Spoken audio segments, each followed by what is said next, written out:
Perfect. Alright. Hey. Alright, we're gonna pick up where we left off last time, which was hopefully triggering the frozen eye transfer so we can progress. Perfect. Man.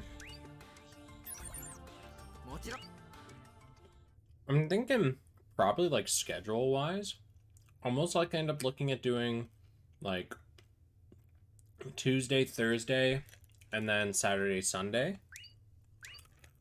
I don't know yet.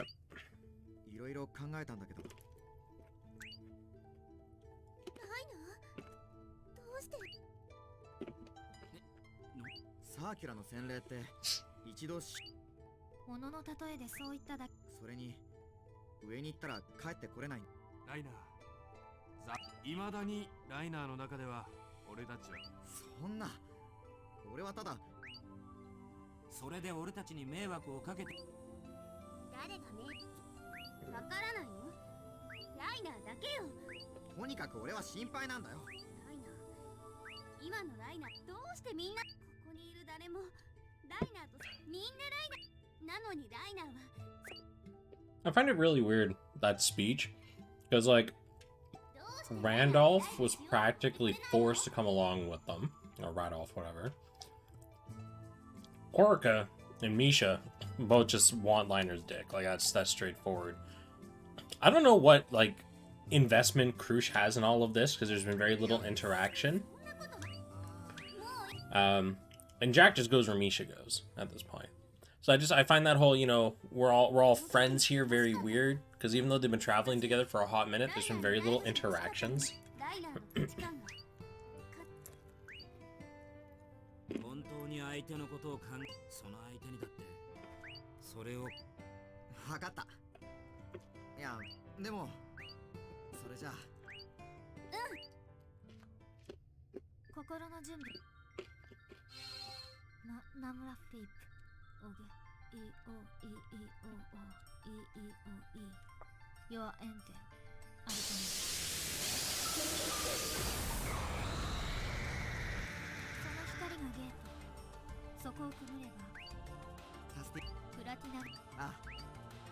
All right, and away we go.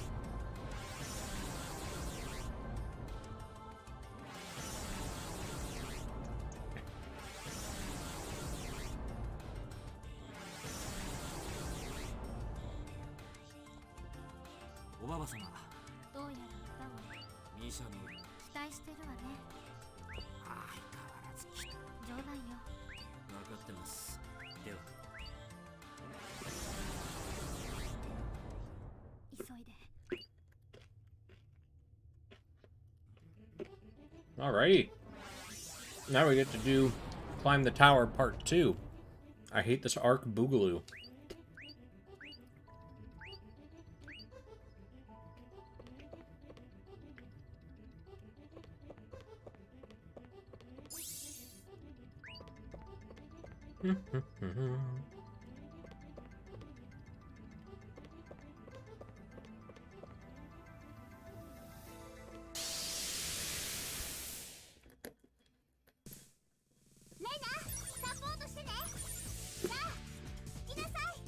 Alrighty.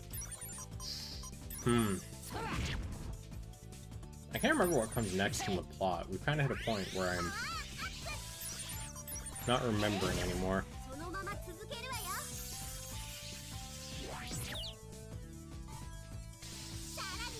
Something tells me I'm a little underleveled.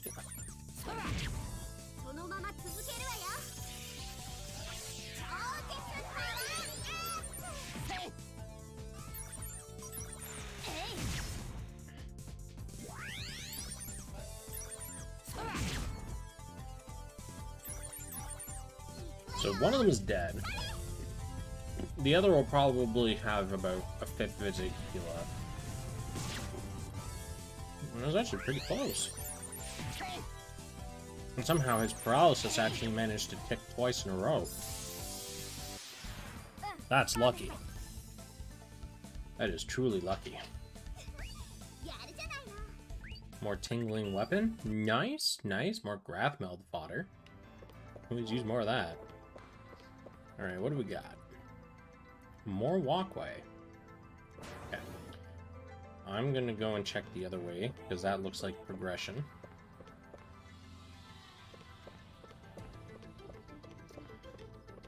This also helps me burn out the encounter bar.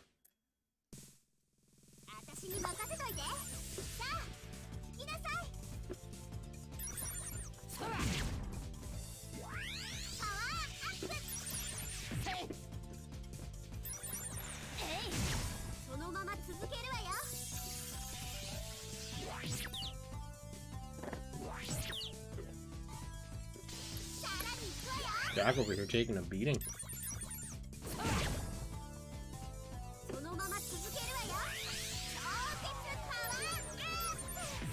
And you don't have any passive healing, do you, Jack? Of course not.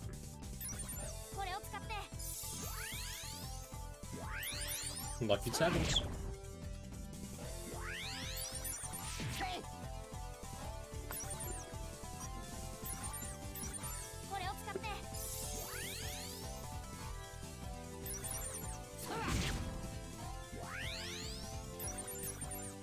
Okay. And that's that in a nutshell.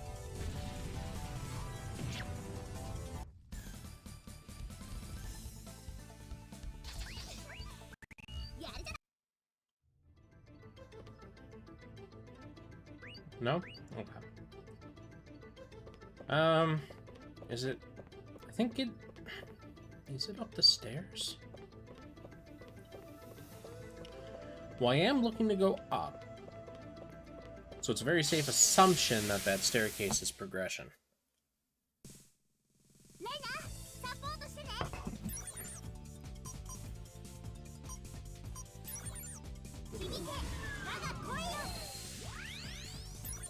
Okay, let's chunk a little extra damage out.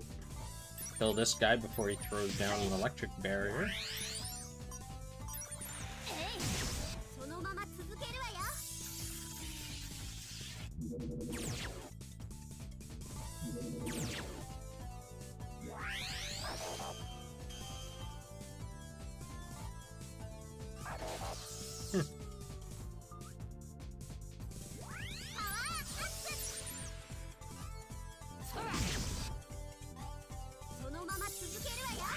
That's a dead suck if I've ever seen one.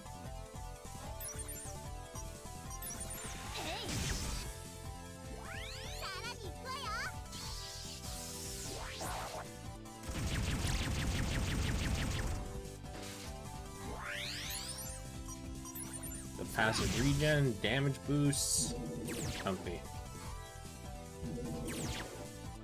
Okay, so we'll throw Liner at the standalone. Because he hits like a truck. You pop off that guy. And then Jack. Probably just survives. Oh no, dead. Cool. Back row is open.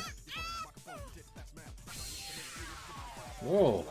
That was flashy as heck. Holy crap.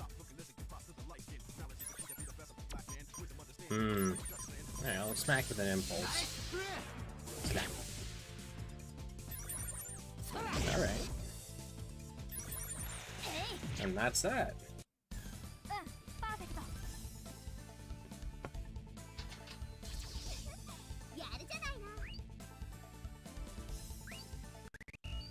Alright.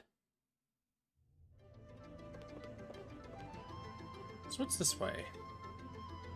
Alright, well, let's check the stairs here. Probably a locked door. Oh no! Ah!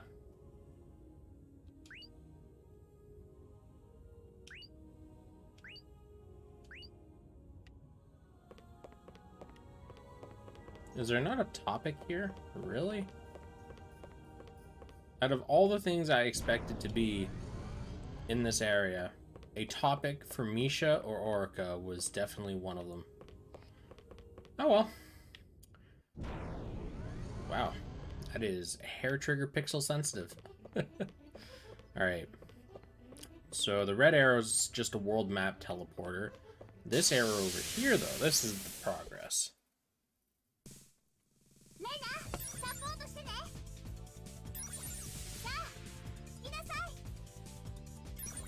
we'll just open fire on this one.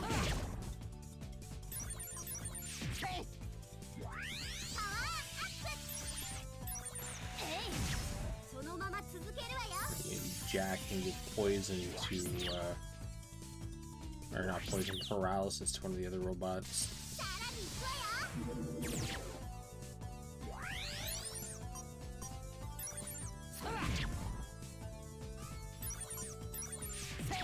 Get them all at level 1 at least.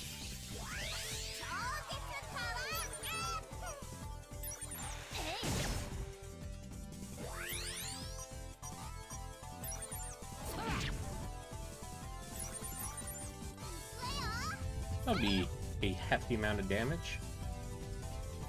I don't know if it'll kill them all.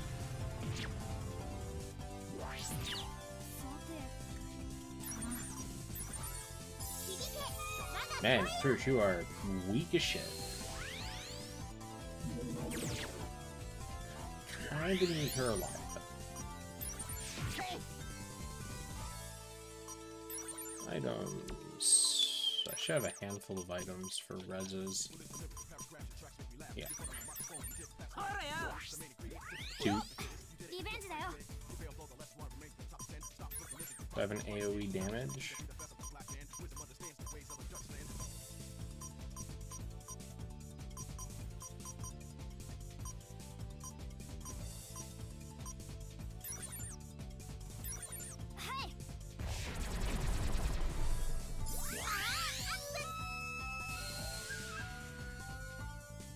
Alright, well, at least that's a heal. Kinda necessary. Good lord, you are just squishy. I need to adjust your equipment after this. Wow. That's, special.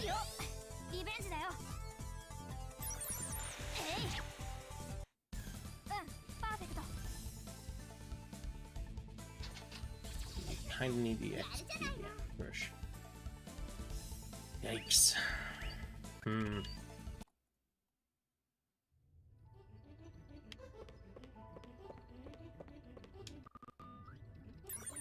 Save point, eh? That's a little concerning.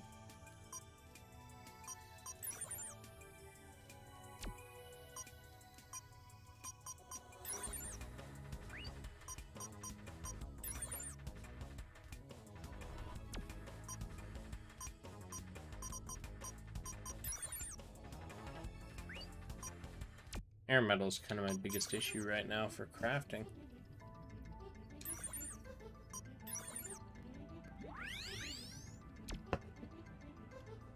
Right. Progress.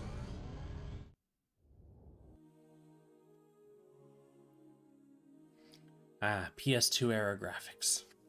Beautiful.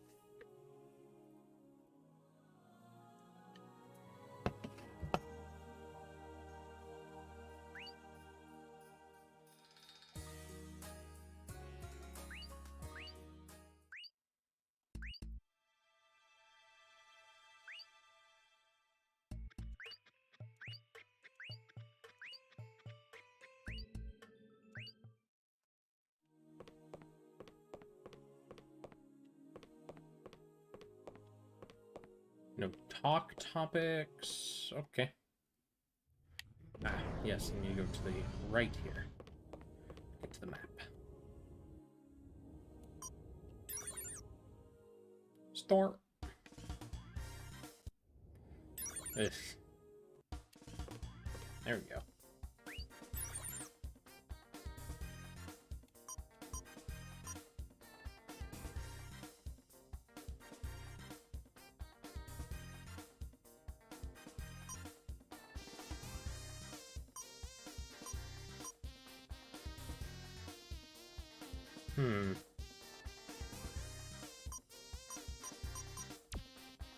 Oh yeah, I can buy air metal here, can't I? No.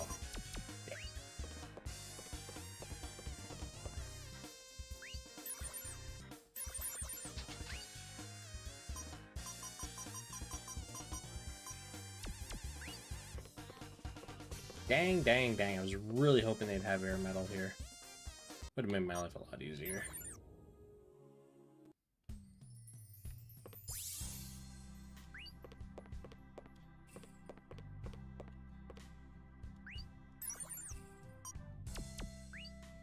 Okay, grab node seller.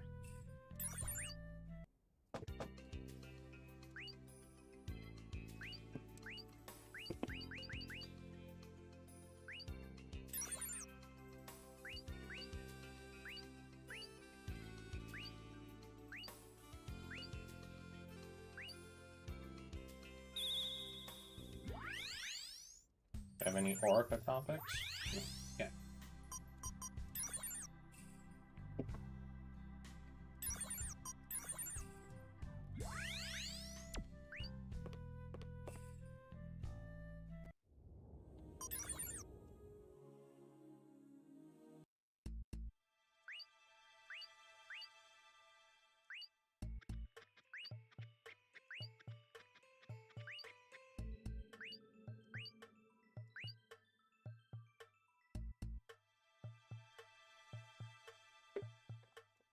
Ah, flashbacks.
Topics? No topics. Big sad.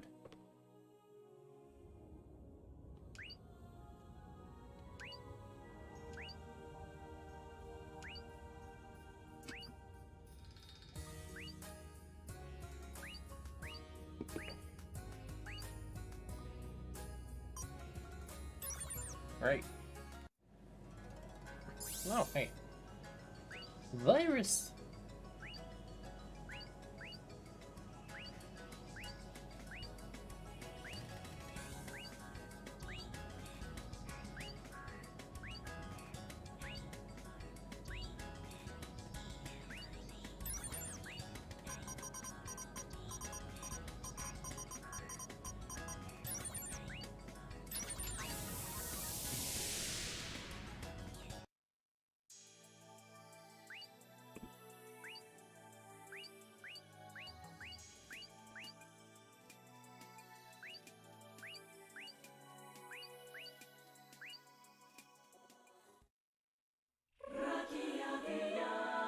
Alright, time to start Cosmosphere diving.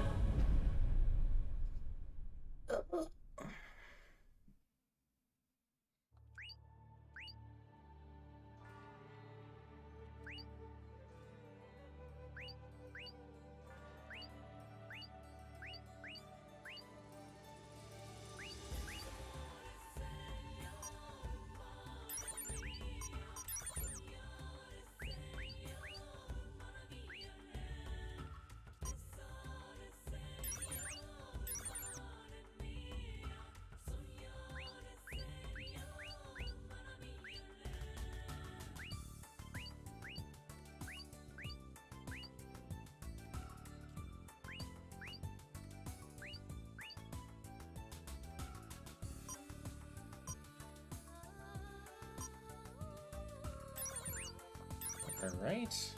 Almost done for the first wave.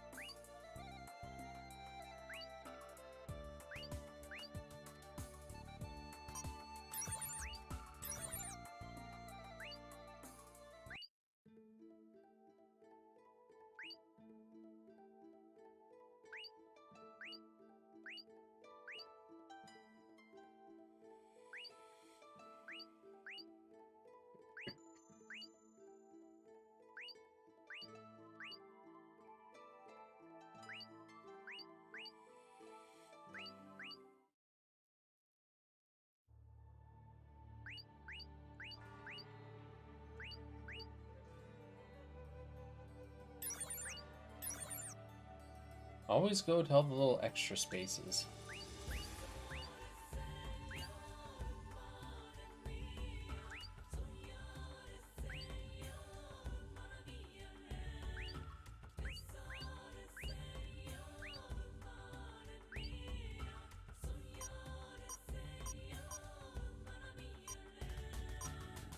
Okay, progression.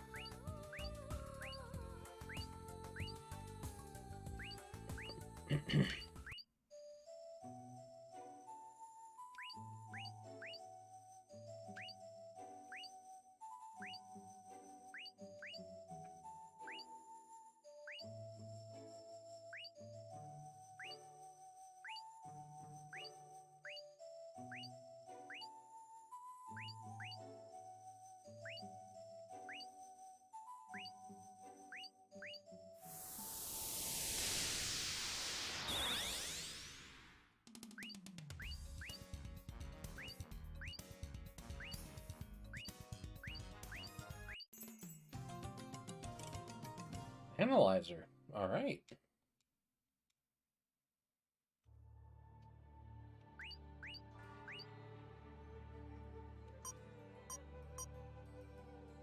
One. Okay. Progression? やっぱり真っ暗。あれライナわからん。そっか。あ着いたわ。うおー帰っそうね。お前ら本当にありがとう。それじゃあできる。あれどうしたんだ。ずいぶん溶けて小さくなんだってまあ仕方ない。そうミシャ何か方法 So cheesy.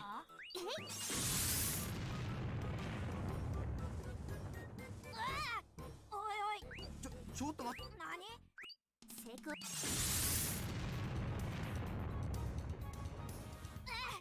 また雪を降らせたいんでしょ。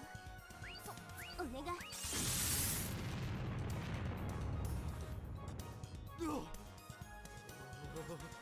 力がみなぎってきた。やった。今なら雪を降らす。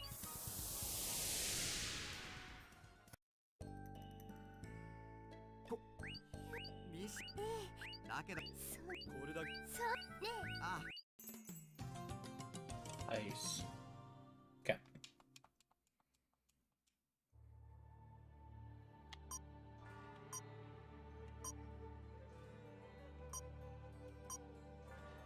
Yeah. I think there's 4 more events for tier 2. Maybe a little less.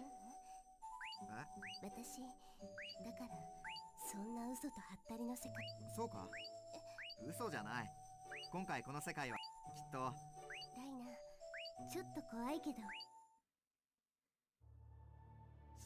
Oh, that's Paradigm. Alright, that was actually a lot quicker than I thought. Now, my only pickle here is I don't think I can do her level... Maybe I can do her level 3s. Maybe. 世界なんていうかあいや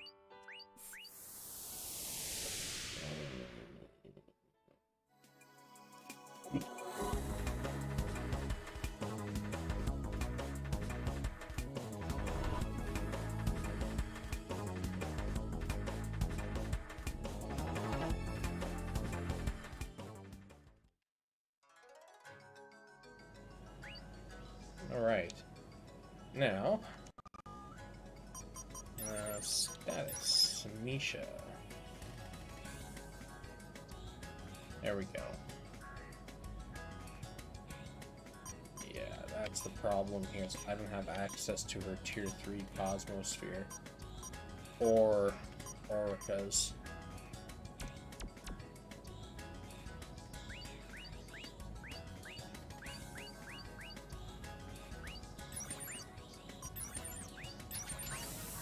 That's probably kick me right out.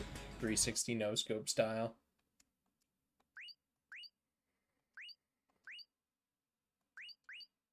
Yeah, I need more talk points. Cool. Okay. Well, let's hit the end, see if I got any more discussions unlocked.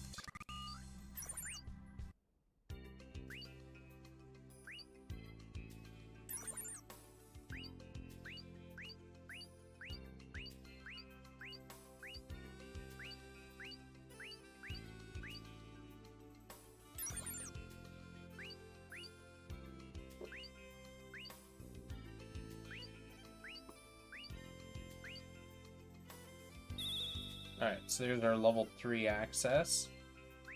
And then we need level 4 access for the hymn code. Well, let's do our level 3. And we'll go from there. I think we unlock a costume at level 3 as well.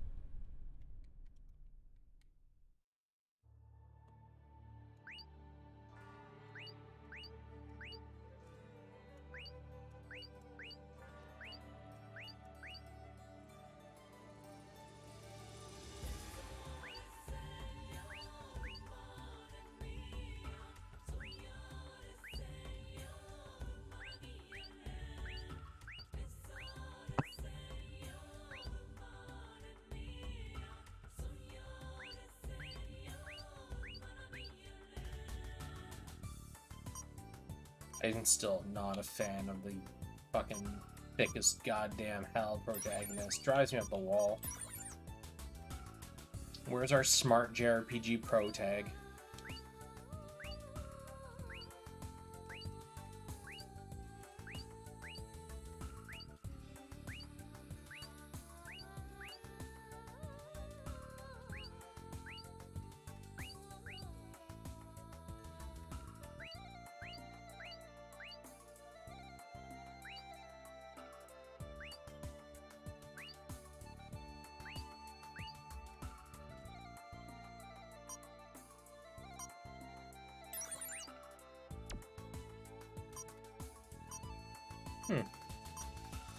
Oh, let's see what happens here.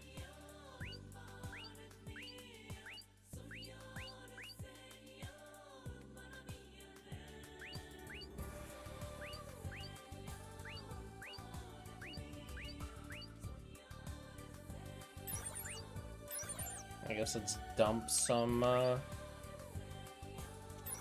DP into this.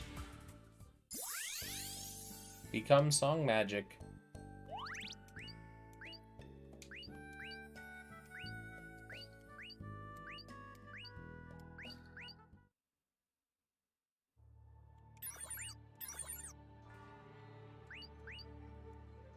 Alright, we're just gonna throw all the DP at it. Let's go. Probably one more to this.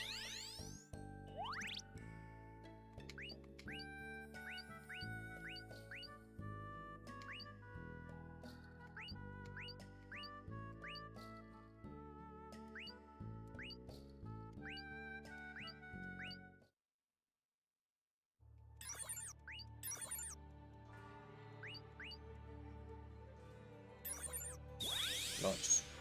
And that should be the final evolution for it. I like how it now has an angry face, as if it's my fault it went from a little flower to a tree.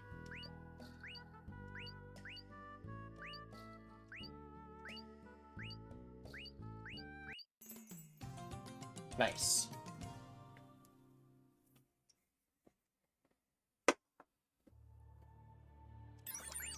Oh, I can throw more DP? Do it. No? Oh, big sad.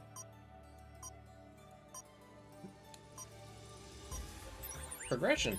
Let's actually do what we came here to do.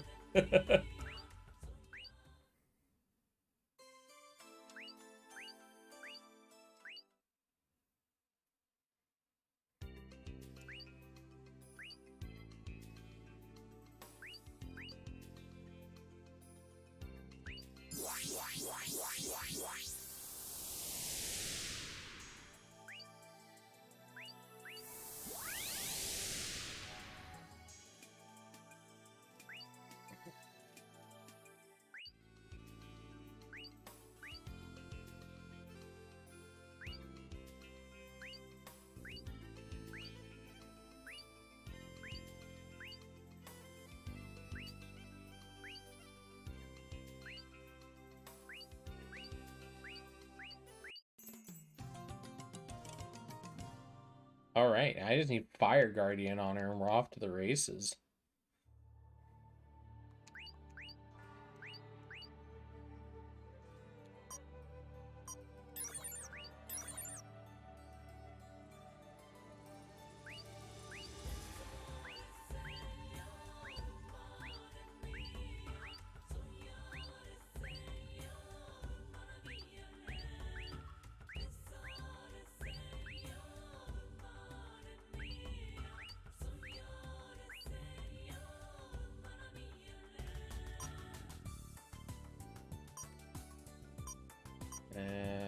Okay, well, let's progress.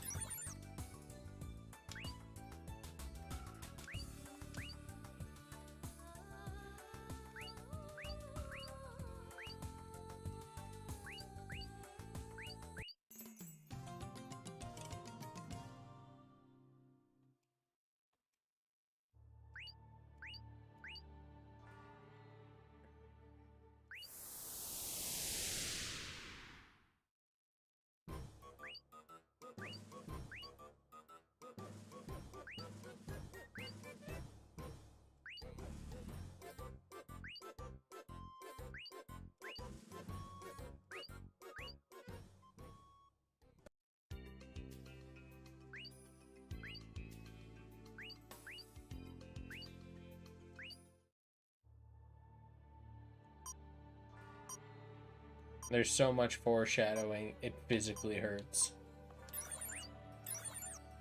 So much foreshadowing.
ミ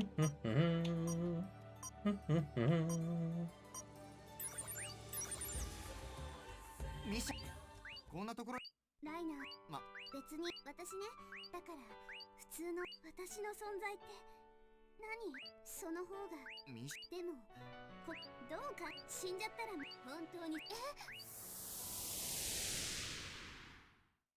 お前は私はもちろんミシャよ今のあなたたちはミシャ私は見ず知らずの誰かに奉仕したちょっと待てそれはあなたこそ部外者ミシャ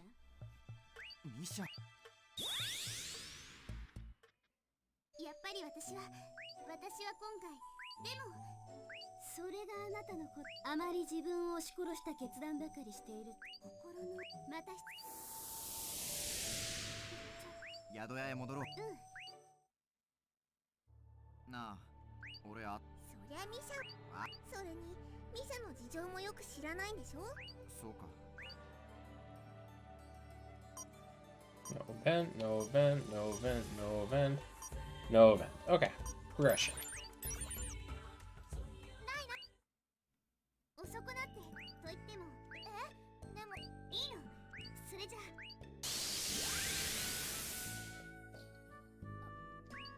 調子すごくいいよ。それじゃ僕ライナー、前は人にライナーが温かいものをもらったかに。あなたは人が喜んでくれるのを心の中に。だがそりゃあだけど温かいものをもらっそうね。よしよし、そんなウリの持つ力は上歌魔法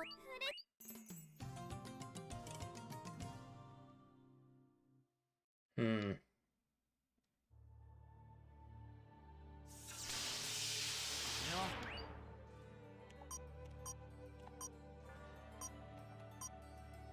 All right, that's that out of the way. ライナー、次もどん。あ、そういえばミシャ、それは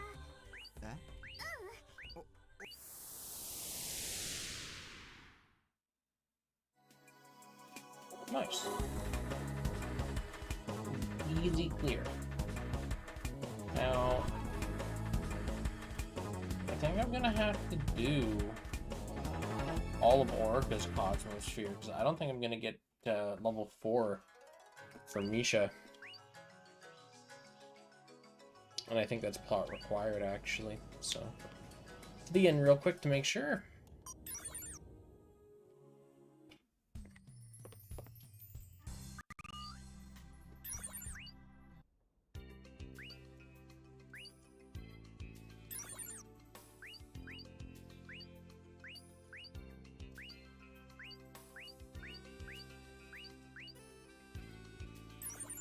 Lots of talk topics. Maybe I can get level 4.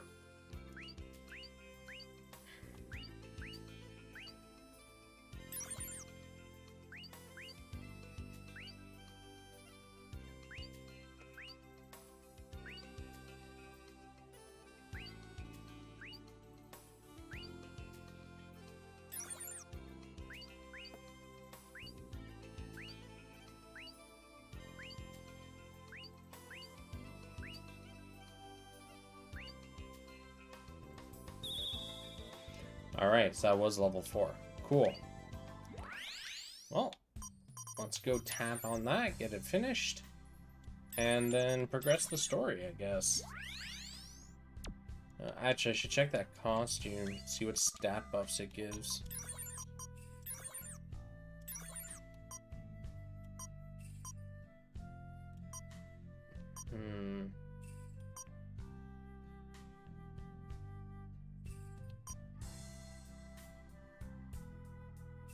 Overall, it's just a flat upgrade. Okie doke. I don't make the rules. And back to the dive center.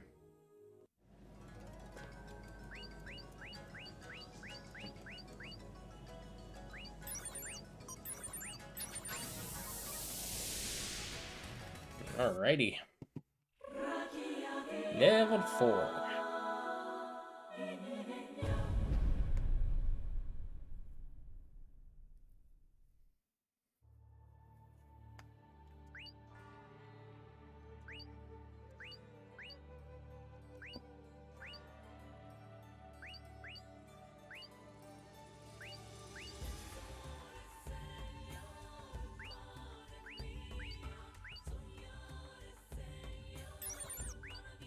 I don't know if I'll have the DP to clear this.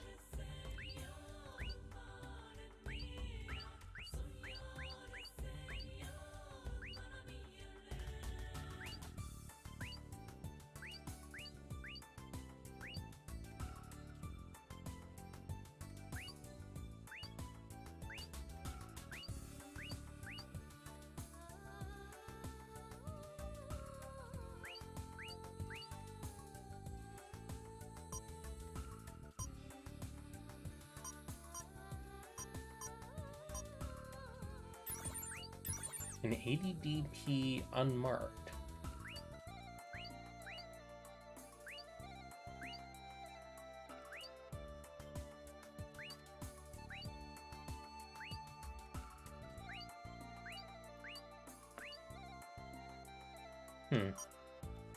Not what I was expecting, but is what it is.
Oh, I got something sitting right on my screen. I think it's a proper alcohol white plater. It was driving me nuts because it was dead center almost.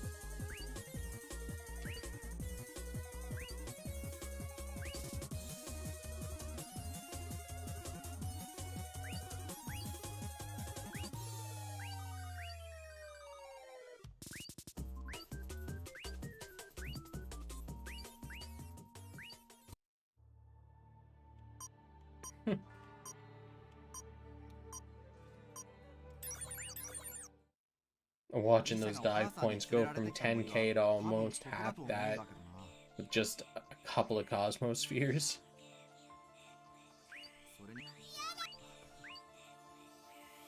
ほらミシャ、嫌なものは嫌なの。大人になんてなりたく。ミシャ、ライナーさん、あなたからも言ってあげ。まあ何言ってるんですか。この子はもう大人なのよ。はい、ライナーさんもこっち。いや、ダメ。これはそうです。そして違うもん、こんなの、こんな体。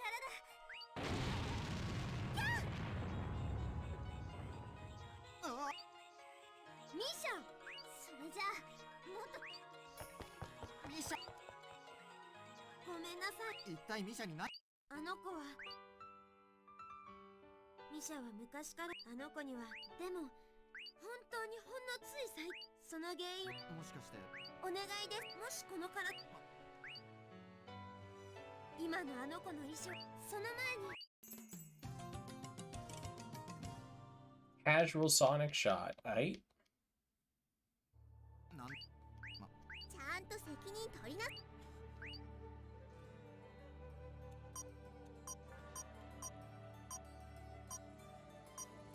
Okay, progress.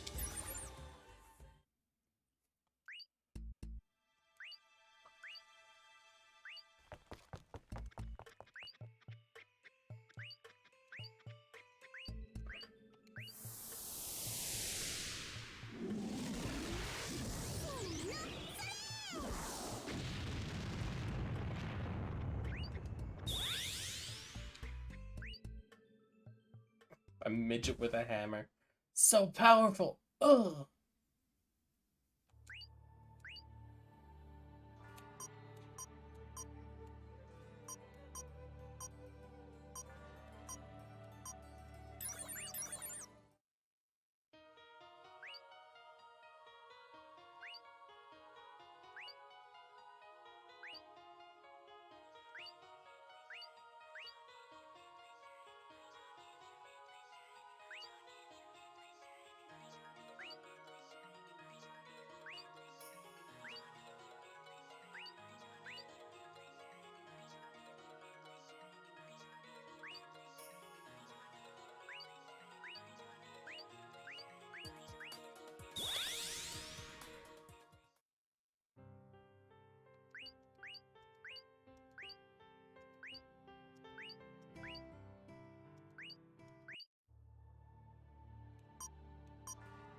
Such a cheesy plot. You can see it coming from a click out.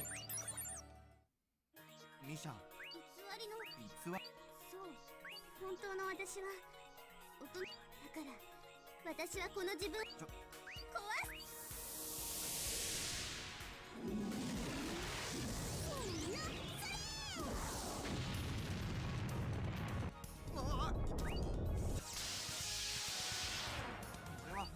そうよライナミシャ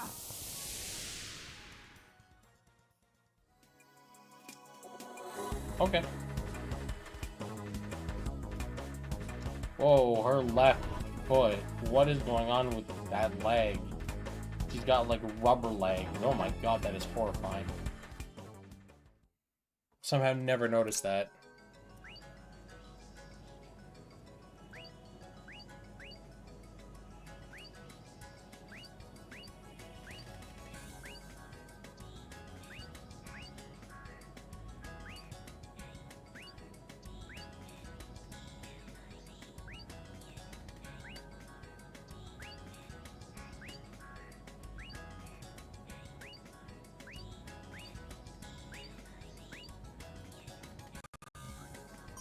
Alright, let's check that other costume.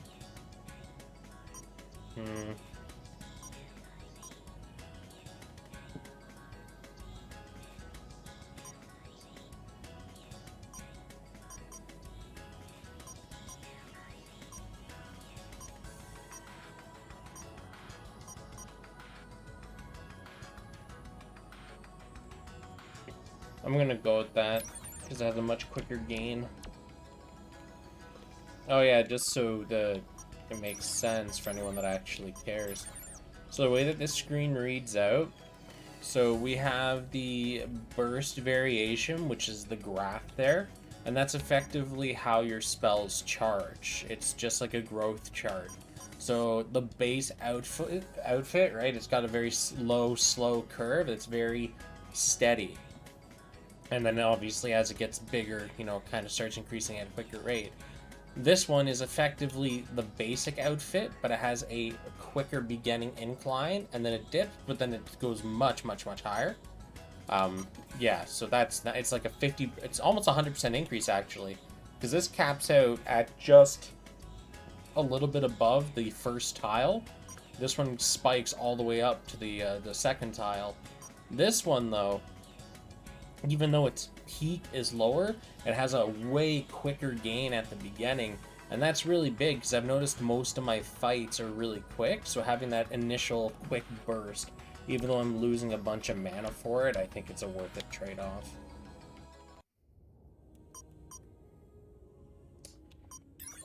Alright.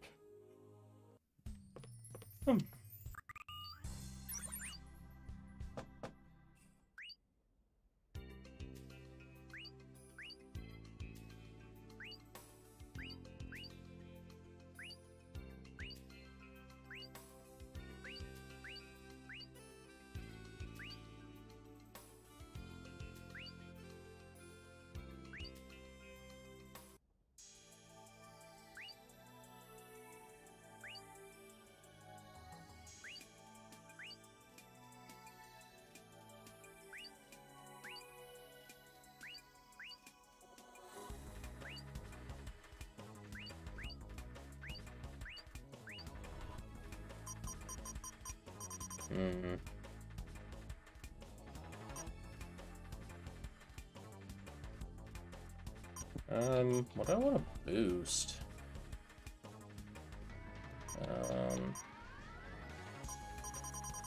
Oh, boost energy ball. I just use it so much.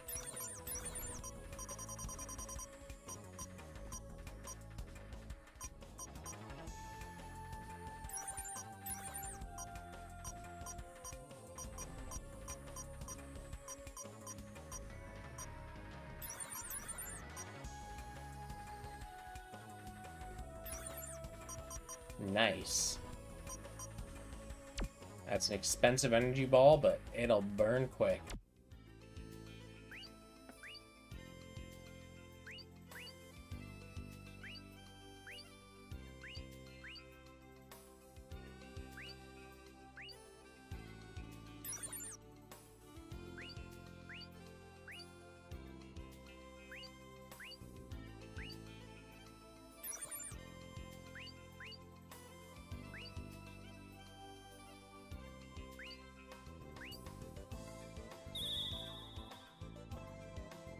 Oh, do I tackle level 5 for more magic before we continue?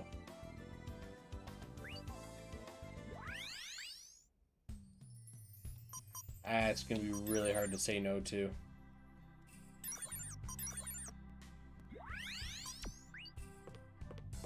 Let's do it.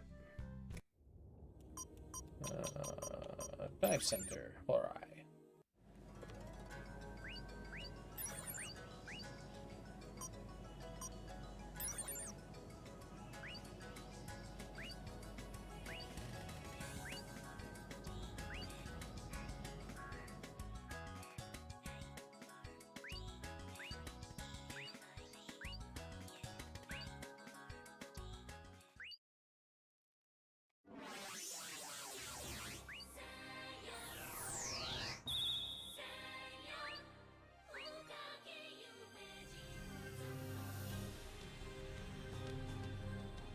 I'm actually surprised that it got a natural darker tone to the scene. Interesting filter to go with.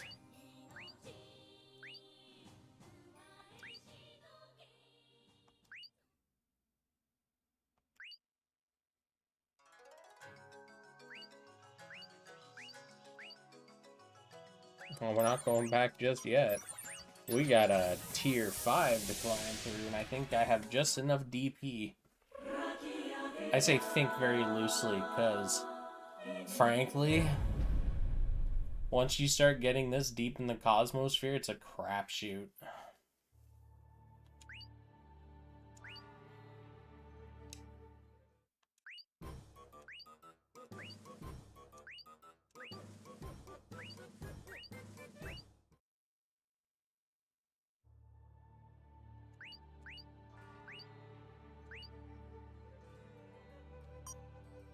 Okay.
Okay.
NDP, what's the event?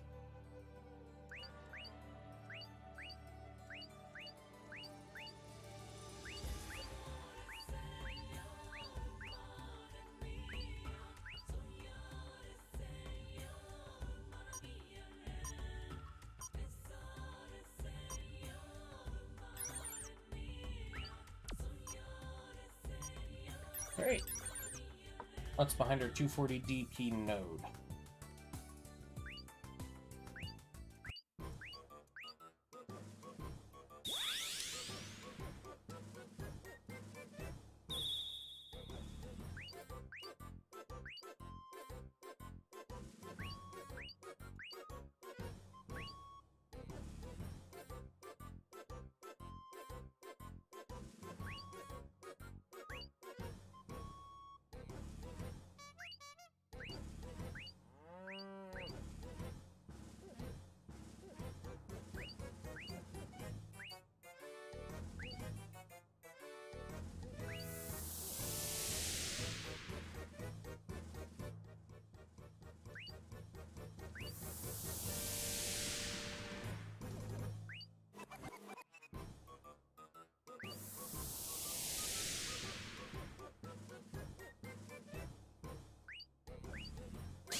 The vacuum raccoon. Okay. Hey, Rushan. Here to show love following GBW days. Man, GBGW days. That's a throwback to. God, that was.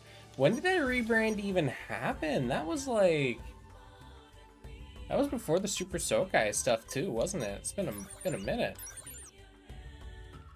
70k though, nice stat distribution. I don't even know where mine ended off. I haven't checked in a while. I'll think about checking probably during my next stream, if it comes to mind.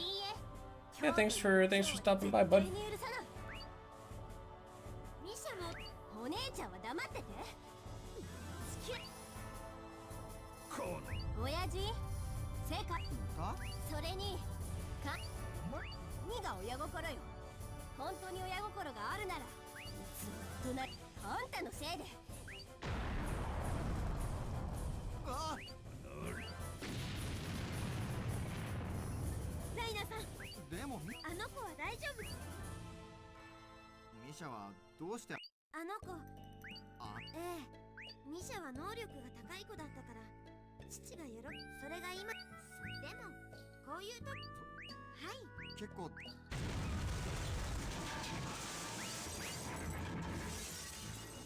Once she gets everything off her chest and levels the town.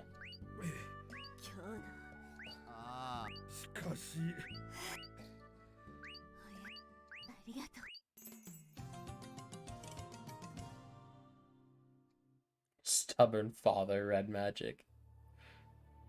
結局本当に覚えてないの。悪く。レアの総帥はミサにはそれが辛かったみたいね。親父のやつ。でもミサ。パラダイね。I will take a look once I've confirmed that the rest of the map is empty of events. And it is! Opa! Level 5 cleared. なんだか別に恥ずかしいことじゃない。なんだかパラダイムシフト。次こそ大丈夫だって。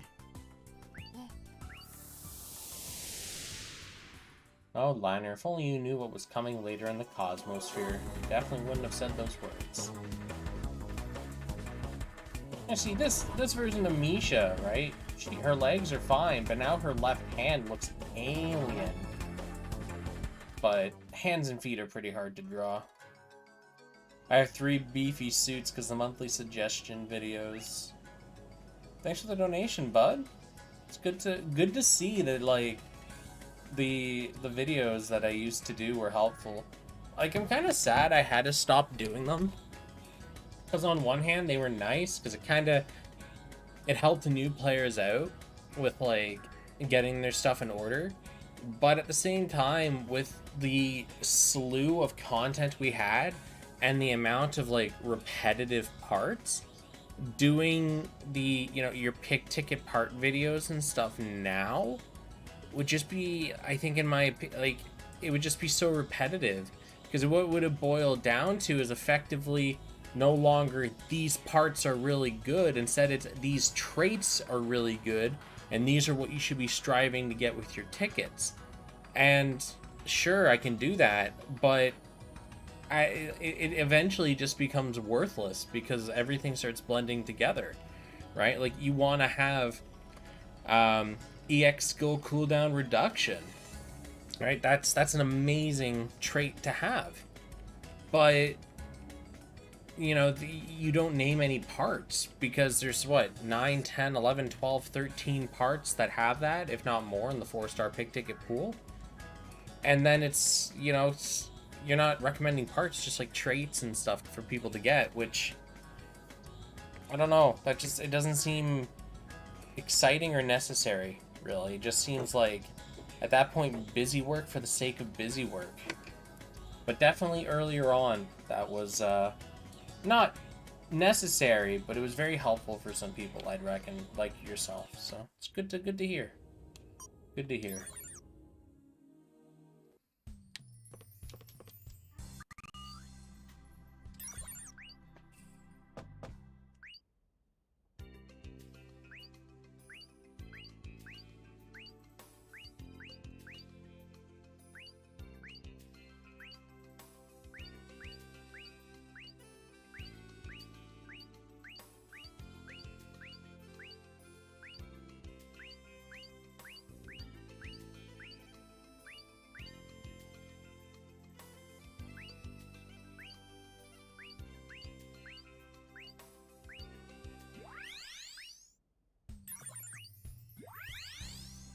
So no more of that, but I think I'm going to equip that.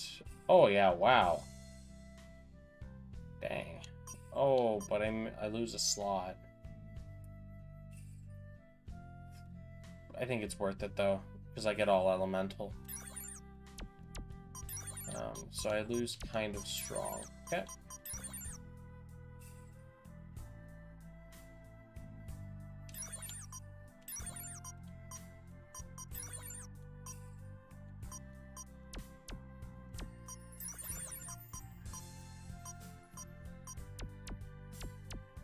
Alright. Well, now we're going somewhere. That's gonna hurt. On that note, I'm actually kind of curious as to why I didn't hear the donation stuff playing, even though I definitely should have. Maybe I just wasn't paying attention and missed it, because I don't have my my headphones are where my game audio is piping through, but because it's so loud, at least the game is, I can hear it fine. So maybe it just drowned out the notification from my from the donation. Oh, I just want to go grab coffee. Gripes. Oh, okay. Random talk topic. Aight.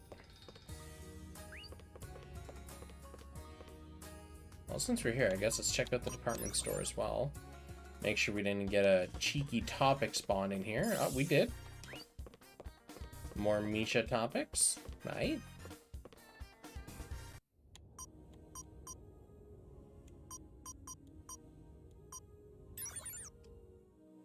No topics in here. Okay. Let's take up on the end. See these two. Hopefully top off my L2s. And then go from there.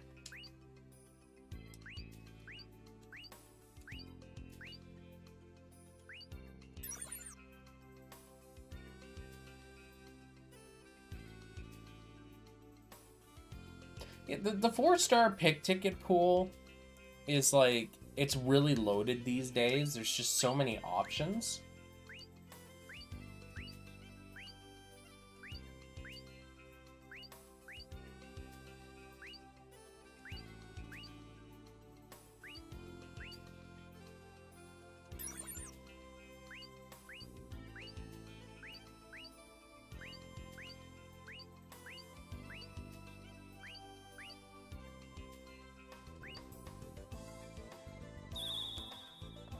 Almost done the L2s.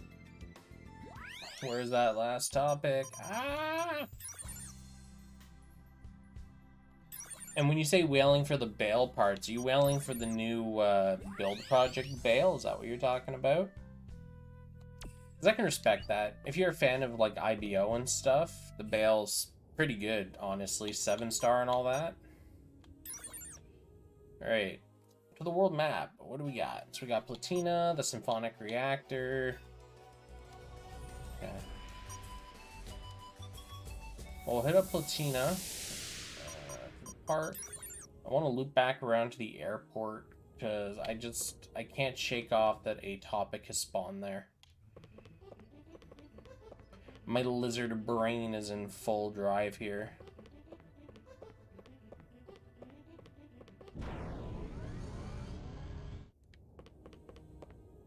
No. Okay.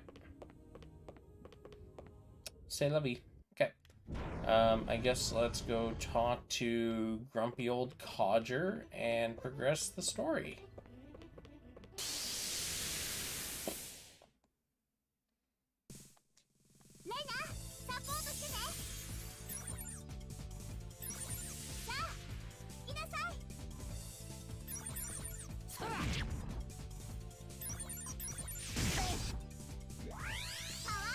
Delicious damage.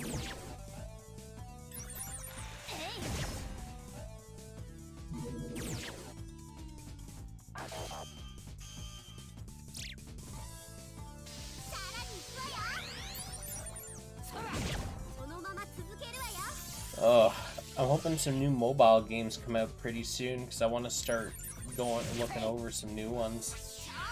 Always excited when a new one releases. I would have picked up Blue Archive, but I played the original launch of it, so there was no real, like, what's the word?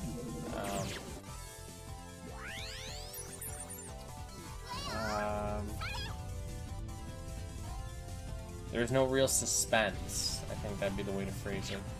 I knew exactly what to expect and everything.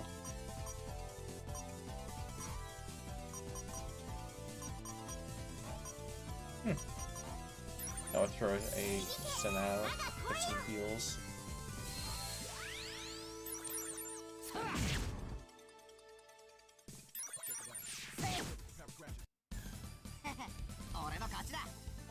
McGillis is my favorite. Wailed for Gremory before his pick ticket. Yeah. No, I can see that. I can see that. What game is this? Give me Rising Sun. So, this game is Tonelico. It was released early 2000s. I can't remember the exact date. It was by Gust, and it's very much a more classical type of JRPG. Not like Dragon Quest tier classical, but it definitely has a lot of the elements you saw in older JRPGs. It's yeah, it's a neat little experience. Golden Sun. Okay, so Golden Sun compared to this. So I can see where you're drawing the parallels here. Because like the Golden Sun, you start off in your hometown Vale, whereas here you start off in Platina, everything's fine. Then the crux of the story happens extremely quickly, where people break into the Soul Temple, whereas here viruses break into Platina and start assaulting everyone. And then you go on a grand journey to what was the initial crux again in Golden Sun? It was imbalance with the towers. How did they figure that out again? Anyways, end of the day, there's a lot of story parallel points I can see between them. Okay, Golden Sun.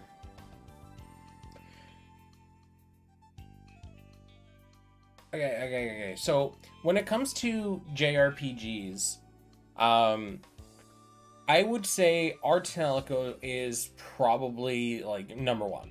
Effectively, like it's number one. I love the OST. I love all the collectibles. I love the art, like the pixel art in this game is great. Right, all these things I really like about Tonelico. And that's why I rate it so highly. The story obviously leaves something to be desired, but you know that was the genre of JRPG storytelling back then, and even now. Look at Tales of Arise, right? It's a super cheesy story. Sure, there's a couple of plot twists that are in there, but it's nothing like mind-bogglingly crazy, right? And this was before the JRPG tropes shifted from, oh, we're going to fight an enemy to we're going to fight a god, right? So this is still the manageable era of JRPG storytelling before it just jumped off the deep end. Golden Sun, I would say, is definitely... It's definitely top 5. If not top 3, Golden Sun is top 5. It has amazing characters. I love the story. Again, the pixel art, I love it. Even though it's not your 16-bit, 32-bit sprite work, it has very unique stylized art. And I think even up into today, it still holds up very, very well. Not even like, screw the remake. Dark Dawn never happened. But the original Golden Sun, I think, still holds up really well. The combat system is aces. The whole Jin collection, oh god, I loved it. All the hidden equipment, all the classes, the special abilities, right? My favorite thing was getting Ragnarok, slapping it on Isaac, and going, "Aight, boys, we in the clear," and just throwing Ragnarok down all the time, right? I love the summons in Golden Sun. I love how they expanded on it in the Lost Age. I loved the fusion summons, right? You had to travel around the world, go into hidden grottos to find the summon tablets so you could unleash these really powerful fusion summons. But they were out of the way. You didn't have to get them to beat the game. You didn't have to get them to experience, pretty much the entire story, minus the optional super endgame dungeons or anything, right?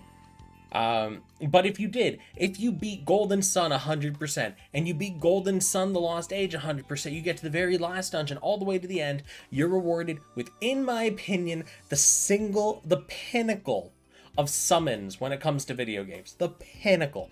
I don't give a crap what Final Fantasy has. Ooh, Ultima, big flashy. Yo, Sephiroth, fires a laser beam through the planet. Oh, that's pretty cool, ain't gonna lie. It's got nothing on Iris. Nothing. You are taking your enemies and you are hurling them into the sun. You can't beat that. That is top tier shit, man. And that is one of the things I will give Dark Dawn. One of the very few things I will give Dark Dawn. is its summon animations were amazing. It really brought these things to life. And I really appreciated what they did for the summons.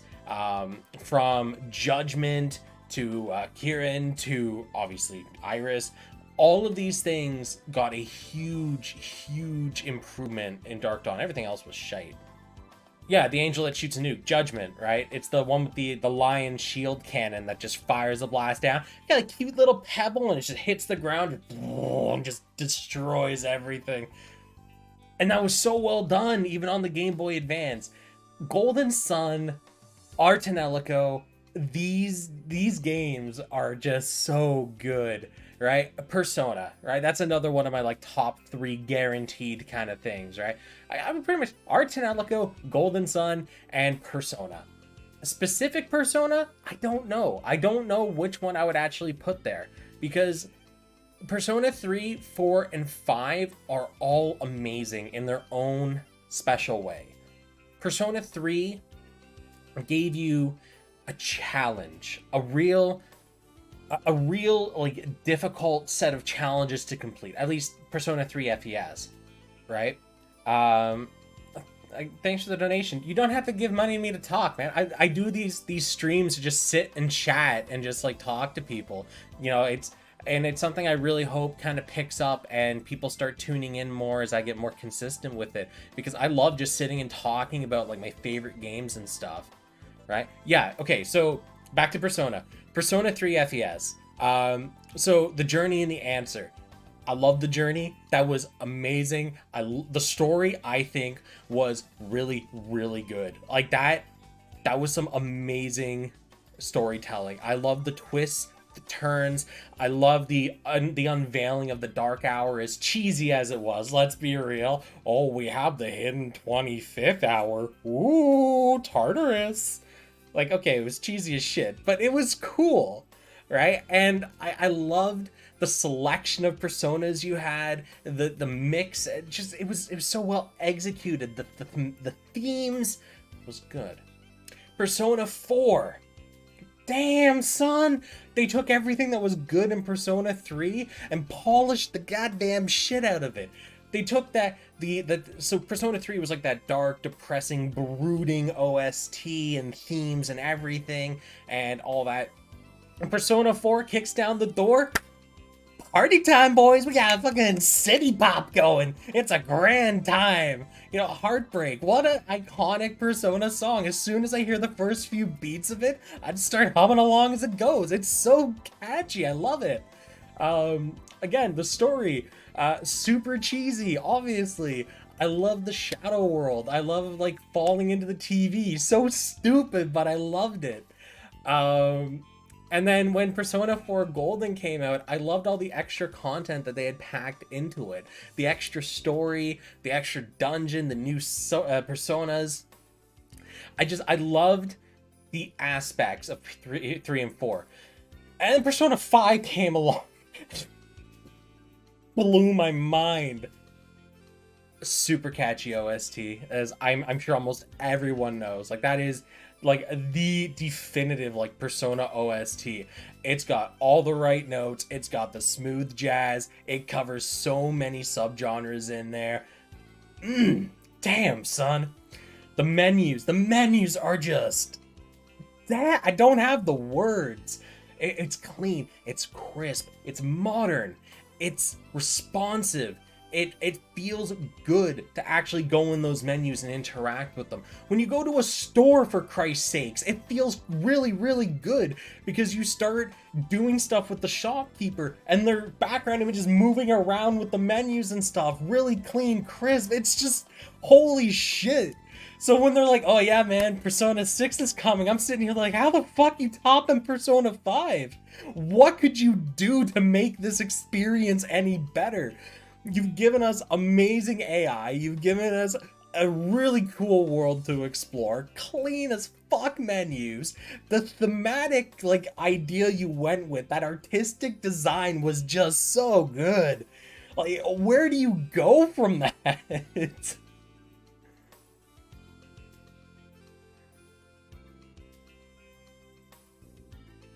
Yeah. But yeah, so I don't know which Persona I like the most out of all of them. Because the first one I played was Persona 4, and that's kind of what got me into the whole Persona franchise. Um, and I like it. I like it a lot. I love the characters. I'm a huge fan of Yu Narukami, the main character from Persona 4. I love the art direction on him. I found out of the 3 MCs from the Persona games that I've played, Persona 3, 4, and 5, he's my favorite out of all of them. I just like the design more than I do Joker or Minato. I find that with the OST aspects, Persona 5, I think, hands down, like that is such a good OST. I love almost every single song on that. It's just, yeah, that's great stuff. The dungeon design in Persona 5, I think, was my favorite out of all of them. I didn't mind the tower in Persona 3. Like, don't get me wrong. The tower had its downsides, a lot of them, but it was good.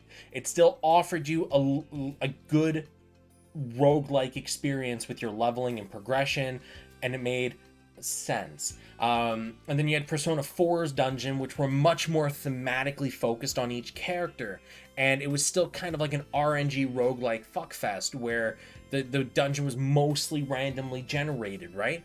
And that was cool. I like how they took Persona 3's randomly generated dungeons, but it was the same all the way up, and they're like, hey, we're gonna break this up and we're gonna create unique environmental things to make each of these dungeons, even though they're pretty much the same, feel unique. They did really well, in my opinion. All the dungeons, even though once you look at them at a really high level, they're all the same.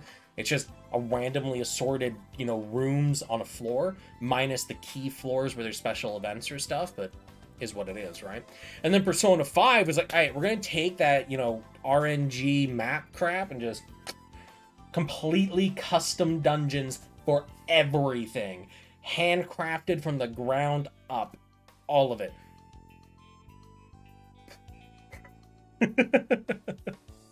How do I feel about Tales of Xillia? So, I did start a playthrough of Tales of Xillia, I think it was a year or two ago now, I can't remember the exact time. When I upgraded my computer, my AMD chip effectively fried the emulator that I've been using to play it, because I didn't have a way to hook my PS3 up properly at the time. I still don't, actually. So I actually can't play any of my actual consoles, so they're all over there behind me, hooked up to the television. I don't have a cable that runs from there to here into my capture card so that I can actually, capture it on here while I'm playing.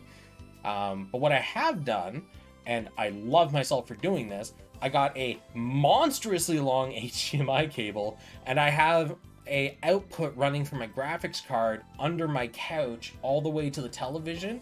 So, for example, Scarlet Nexus, right? I'm streaming it on my computer monitor here, having a great time playing it, doing the videos and stuff. And then when it's like, all right, I just want to enjoy the game, flip on the television, tell the game you're playing on there now, pipe the audio through, and just flop on the couch and just play Scarlet Nexus. So that's the way I've hooked this up. I could flip it around, but it's a pain. So I need to find a good solution for that. But anyways, so far, my Tales of Xillia experience is pretty good. I like the characters. The story, up to the point I stopped at, was cohesive, made a lot of sense. I liked the world a lot. I didn't get very far, though. I think I only ended up maybe 18 hours or maybe 20 hours into the game. But I enjoyed it. I enjoyed the experience up to that point. I really like seeing the characters fleshed. I didn't even get to the... I actually don't know. I try my best to not spoil myself. I know at some point we run into like a second Mila. I never even got to that part, so I don't know where that is in the story, because I know there's Tales of Xillia and Xillia 2, and I really hope they release a native Xillia and Xillia 2 port on PC, because it's only available on PS3, and come on, please, throw me a bone. I bought it when it came out, 20-hour in Vesperia. Yeah, no, so... I was so happy when they announced Vesperia. So happy when they announced it on Steam. You don't even understand. So, the first Tales game I had played was Tales of Symphonia on the GameCube. And holy shit, that was a trip. That was such a fun game. I loved it. Unfortunately, it wasn't my game. It was actually a friend of mine. So whenever he came over to visit, we would play Tales of Symphonia co-op to kind of try to beat it. We got to disc 2 and we never finished. So Tales of Symphonia was always put on the, I'll finish this later card because I didn't have access to it. I was young at the time, right? I couldn't just go out and buy it. So I just had to deal with the fact that it's probably going to be a game I never really finished, as much as it, pained me, but it was what it was, right? But anyways, fast forward, and I knew the Tales name. I knew the Tales of name. I knew some of the characters from it. Symphonia was at that point still the only real exposure I had to it, right? So I get to university and I find out that there's a chick on the floor above me who has an Xbox that has Tales of Vesperia. I was like, hot diggity dog damn.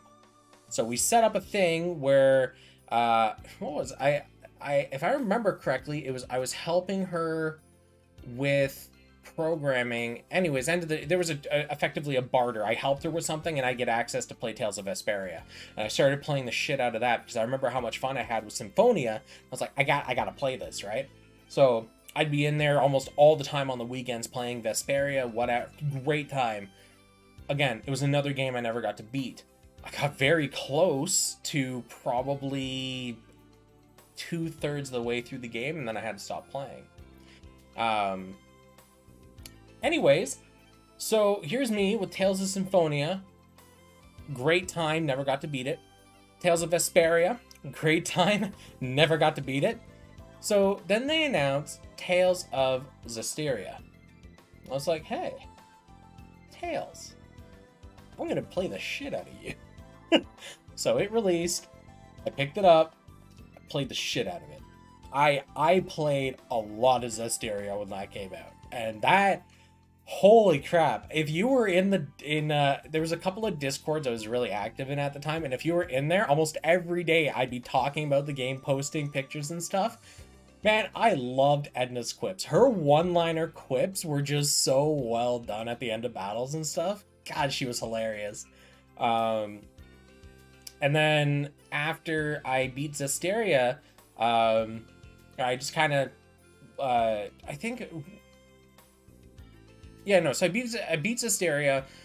They had the Symphonia port to Steam announcement. I picked that up like right away. Vesperia announcement. I picked that up. The 2 games I never got to beat became available on Steam. Man, I had those on pre-order so fast you don't even know. And then the Tales of Berseria.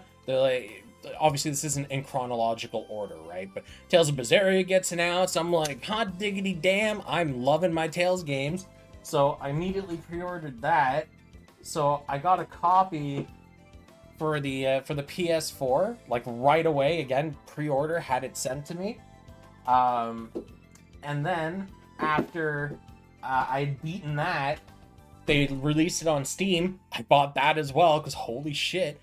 And then you had Tales of Arise, right? I've been so into Tales. It's just it started off really rough because I never got to finish what I started.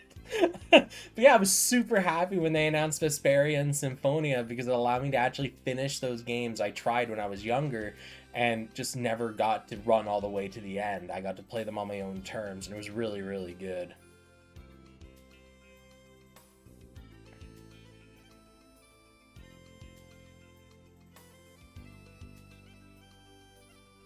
I had a wallpaper for Tales of, but didn't know what the Tales games were. Yeah, the Tales games are very, very fun. And actually, depending on your play, like what you're looking for in a game, if you haven't picked it up yet, I would actually recommend Tales of Luminaria. It's a free game that was released like last year, August-ish, a little after that, September. Anyways, it's a really super like casual Tales experience, And unlike all the other mobile Tales games, it's not like linked to the other ones, so you can literally just pick it up and just start playing it. You don't have to worry about having played any other Tales games. There's no cameos or anything like that where they show up and they just kind of expect you to know the character, right? It's just brand new story, and it's dope because they release content like every week. So that's my recommendation if you want to kind of get your feet back into Tales. There's obviously like Tales of the Rays, which in my opinion is the definitive like mobile game for Tales. I don't think they'll ever be able to top that because it takes the combat system from Tales, puts it onto mobile. It sounds crazy when you say it out loud, like, oh, that makes sense. You know, why wouldn't, like, that's Tales. Why would you not use the battle system? Astoria.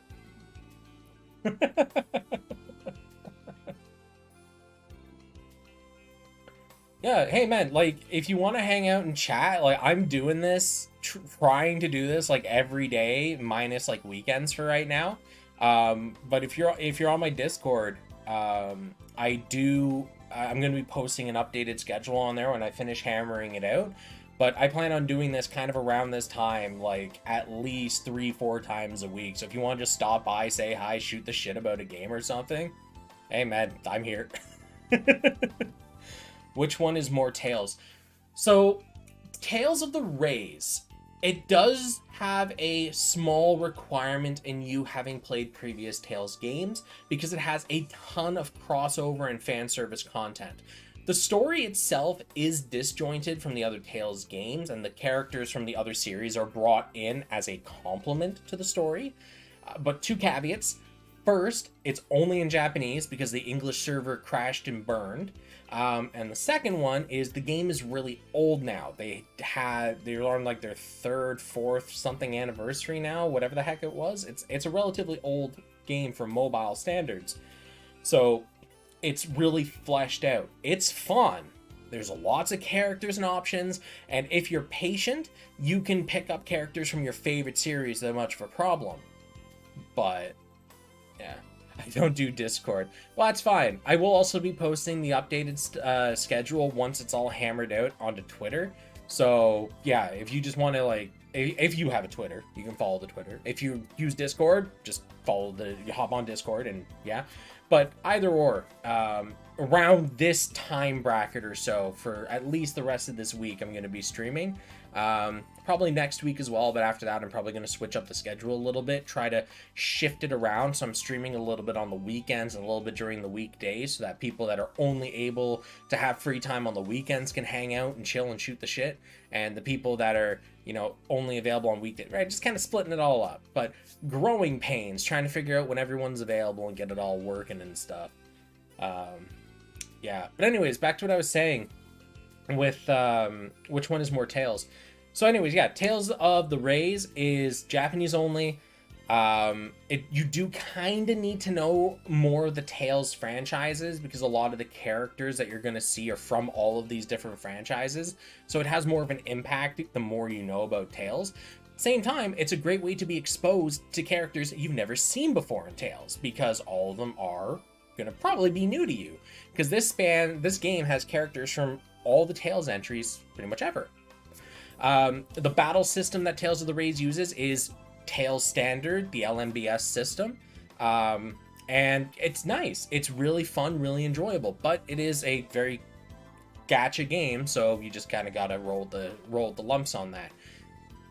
Luminaria, in comparison, is a standalone Tales game where its story and characters are brand new, so there's no burden of knowledge. It's just go in and you're learning from the ground up.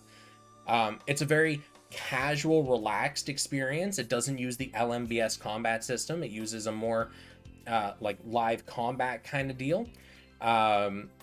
It's structured very differently than what you'd expect from a Tales game, but it still has the story. It has the characters. It's really friendly as well for a like mobile gacha game because the story content scales to your power level. So even if you never roll the gacha, you can still play the weekly content and clear it without much difficulty at all. So it allows you to literally just sit on your laurels and save all of your gacha stuff until a character's outfit you really like comes out or whatever, and you can just splurge to get that one thing. But yeah, anyways, that's pretty much the rundown. So if you're looking for something that's something you can, like, if you only know English, if you're not really into Japanese language games, probably want to stay away from Tales of the Rays, as that's the only thing it's available in. But it is definitely the more true to form Tales experience with its combat system. If you're looking for a new Tales game to just try it out, play, see what I'd say Luminaria. They've invested a lot into it. They haven't. Oh yeah, it's actually a great thing to actually point out. There is a Tales of Luminaria anime. If you want, you can go and watch that. See if the story, characters have any appeal at all to you. And if they do, there you go. You got your foot in the door, you can download the game and try it. If it doesn't, hey, you know what? He gave it the old college try.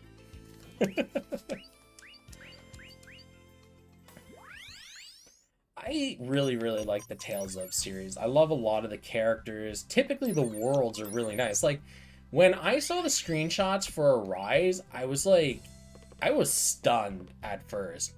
Because they had so much, like, fleshed out with the world. It looked expansive. It looked lived in.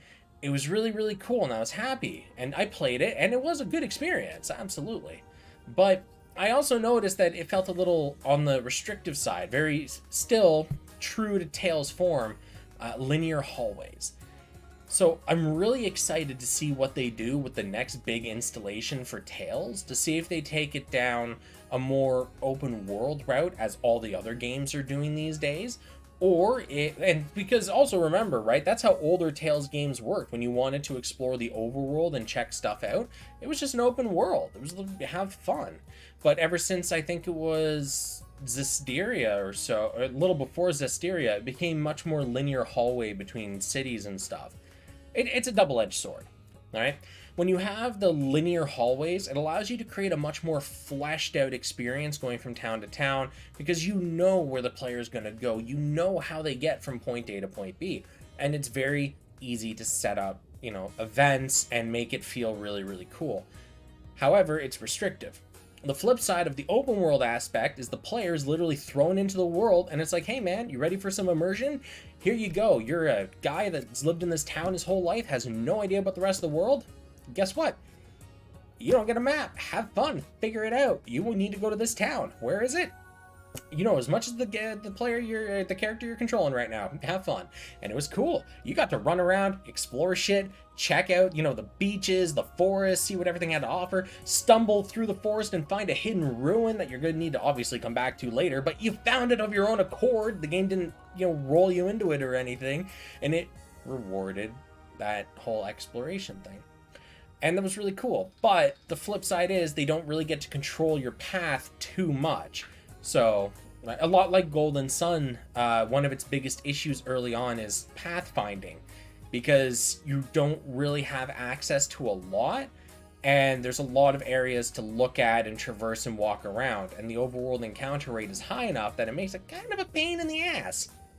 So, yeah, it's the same kind of issue there. I have a 5 a.m. shift on Wednesday. Watch your videos, or always don't you? Again, thanks for the donation, man. You don't have to donate to talk to me. I'm obviously super appreciative of it. Nice chatting with you, bud. If I'll keep an eye out. Just stop by whenever it works for you, dude.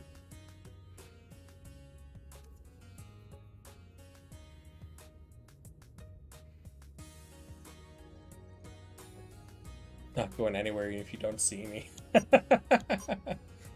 I know a couple of people will tune my streams in, and I actually remember somebody telling me that they have my stream on when they're driving, and they just have like their phone playing it through their car speakers as they're driving home to listen. I'm just like, man, that's like, I'm flattered, but holy crap.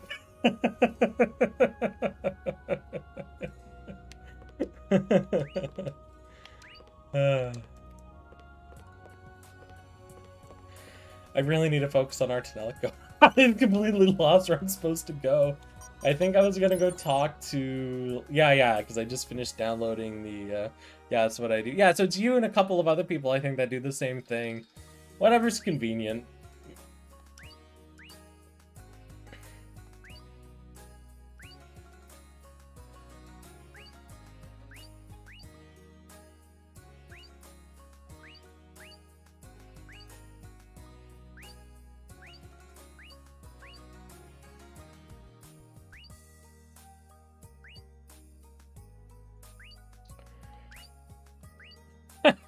Player videos while I count inventory at 5 a.m.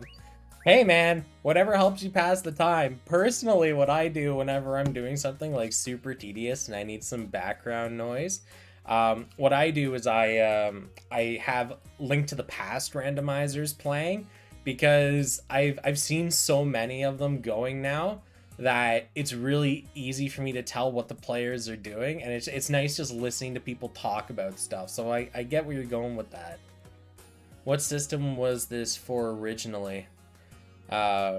So this game was originally made for the PS2. It was part of the AT project that was made by Gust early 2000s. There's what 1, 2, 3, 4, 5, 6. There's 7 games that use this engine that I know of, anyways, all by Gust during a very small time period. You have Atelier Iris, Atelier Iris 2, and Atelier Iris 3. And those were the precursors to our Tonelico, Monachemia, and that entire branch off. And damn, son, Monachemia is also really good. I enjoyed that. Actually, so if you go back and watch the videos that I used to do on the Sundays, where I would go over the new like Gunpla and stuff being added to Breaker Mobile, all you have to do is look at the background audio that I set to play to see kind of like the games and stuff that I liked playing and like kind of my favorites, because I tend to pluck audio from the stuff that I know really well. So it's kind of like a good guidepost to take a look at the different stuff that I've played.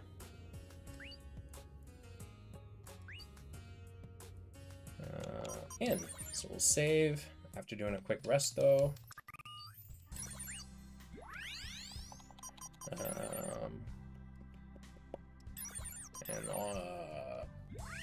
I guess that's what that back door is that we never got to traverse to.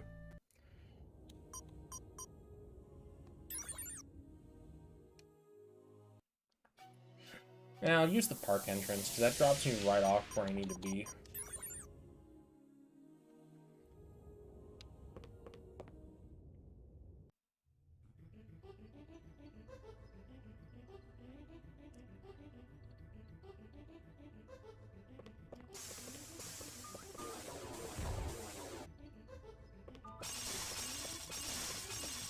Maybe I should go back to that dungeon and actually like clean it out properly. Because I missed a couple of treasure chests in the back because I didn't have access to ice, because I slacked off on Cosmosphere. Okay, so the setting for our Tonelico... So I'll tell you right now, if you're going to ask me questions about this game, you're opening up a can of worms, because I love talking about this game, because I love it when people play it, because it's good shit. So the setting of our Tonelico, without spoiling a bunch of stuff, you effectively have a massive tower, our Tonelico, the tower. And then you have a floating landmass around it. I believe it's called Wings of Horus, is what its in-lore name is. Effectively, our Tonelico is a gigantic song magic server. The way that the setting works. So you have your basic combat classes, you know, like on here in my battle screen, on the left side there, I have my, I have Liner, frontline fighter, Jack, frontline fighter, and Krush, frontline fighter. On the back line here, I have Misha, who's a Ravatail. In lore, Ravatails are able to use song magic to create effects, right? So you can have offensive stuff, you can have defensive stuff that heals, resistances, whatever, right? All this crap. What they do when they're using their song magic is they use a language that was created for this game. Like, this entire, like, linguistics thing was made for this game. They had a whole language, and they use this language to effectively interface with the tower to relay intent to execute a song, and it gives them the ability to create these abilities. And that's kind of the concept that they went with for this. When you want to cast grand magic, like really big, colossal magic, it interfaces with the tower, but instead of it feeding back energy so that the Ravatail can control it and handle it, the tower does it. some of the really grand, like, end game song spells that you get in this, like, my favorite is from Tonelico 2. It's called Replechia. And what it does is it effectively charges from from the tower. It fires a colossal fuck off beam from a satellite, orbital satellite, comes flying down, hits a reflector panel, and just launches clean at your target to wipe them off the face of the earth. And it's great shit. Like, Tonelico 2 spoiler stuff, so I'm not going to talk too much about Replechia. But end of the day, yeah, so smaller magics, they're effectively interfacing with the tower to get the tower to channel the magic, handle the processing of it, and it feeds the results back to the Raven-Tail so they can do whatever they need to do, whether it's throw an energy ball, heal their teammates, whatever. But for the big magics, the tower does the processing and the handling and everything, and the Raven-Tail is more just like a terminal, a biological terminal that interfaces with it to give it commands. It's kind of the way to do it. But yeah, that's the general setting for this. And yeah, so you have Tonelico, Wings of Horus, where all the people live, and you have humans and Raven-Tails, and then obviously all the beasts and crap that inhabit the land. And the entire plot of this game is big angry viruses have infected the tower because, you know, it's a giant song server, so it makes sense that things are viruses infecting it. And main character was taken, thrown off the tower to find a missing item. The, what's the word? There's a specific word for it, and my brain is drawing a blank.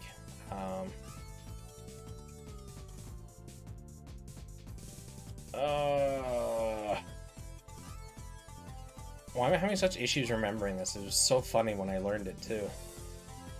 The MacGuffin. That was it. So he's thrown off of the tower to go find this MacGuffin to bring back to the tower to save it all. And that's where we're kind of stopped off now. We're almost nowhere in the story, mind you. Like, we're already, like, 25 hours or whatever into this game, whatever. Or actually, no, Lolis, I'm thinking my Scarlet Nexus save. I'm not sure how many hours are into this game, but we've barely even scratched the surface of this game's story. And we've already got our MacGuffin, and we've gone back up the tower. There's a lot to do. Now, I want to try out some of my new magic on here. I didn't even see what we were fighting against, but I want to see what the Stubborn Father spell looks like, because I can't remember. Okay. I don't know what I expected.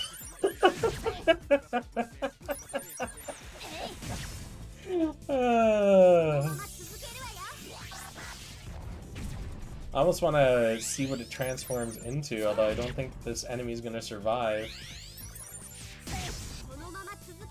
We're going to see a transformation at 2000? Damn it.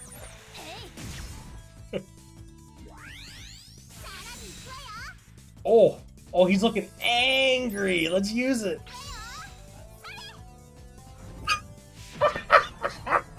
He fucking flips the table!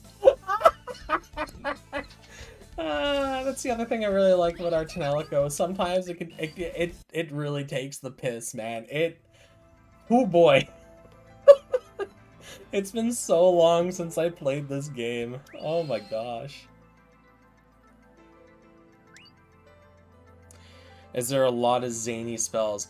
So there's a good handful of them.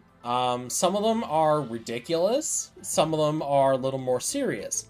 It's kind of like a healthy split almost. For every like serious spell or two, you'll have a joke spell kind of thing. It still does damage. It still does what it's supposed to do, printed on the tin. It just has a funny sprite or animation to go with it.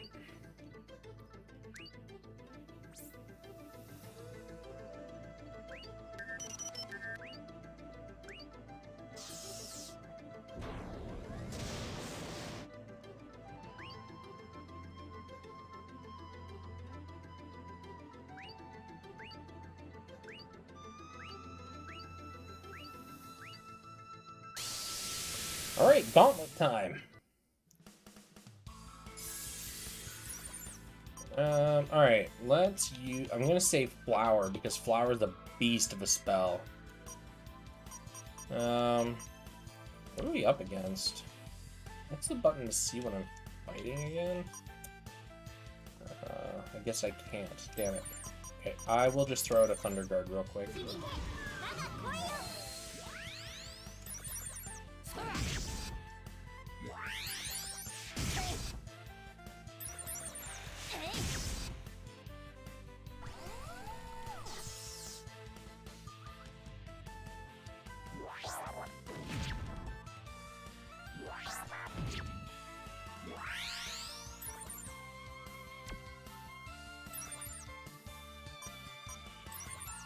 I should probably remove damage sources.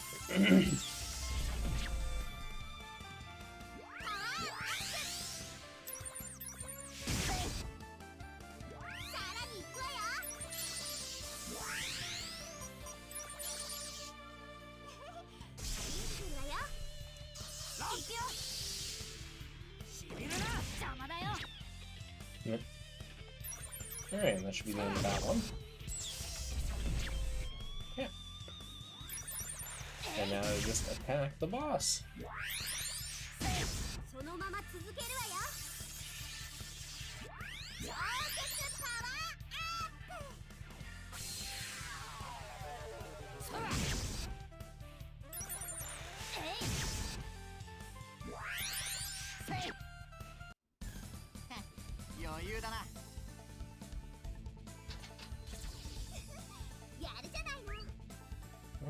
Ooh, all new items. Freeze dry, damage, withstand. Okay.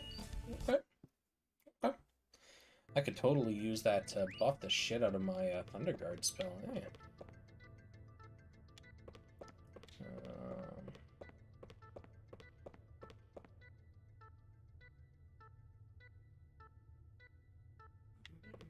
I totally forget the layout of this place.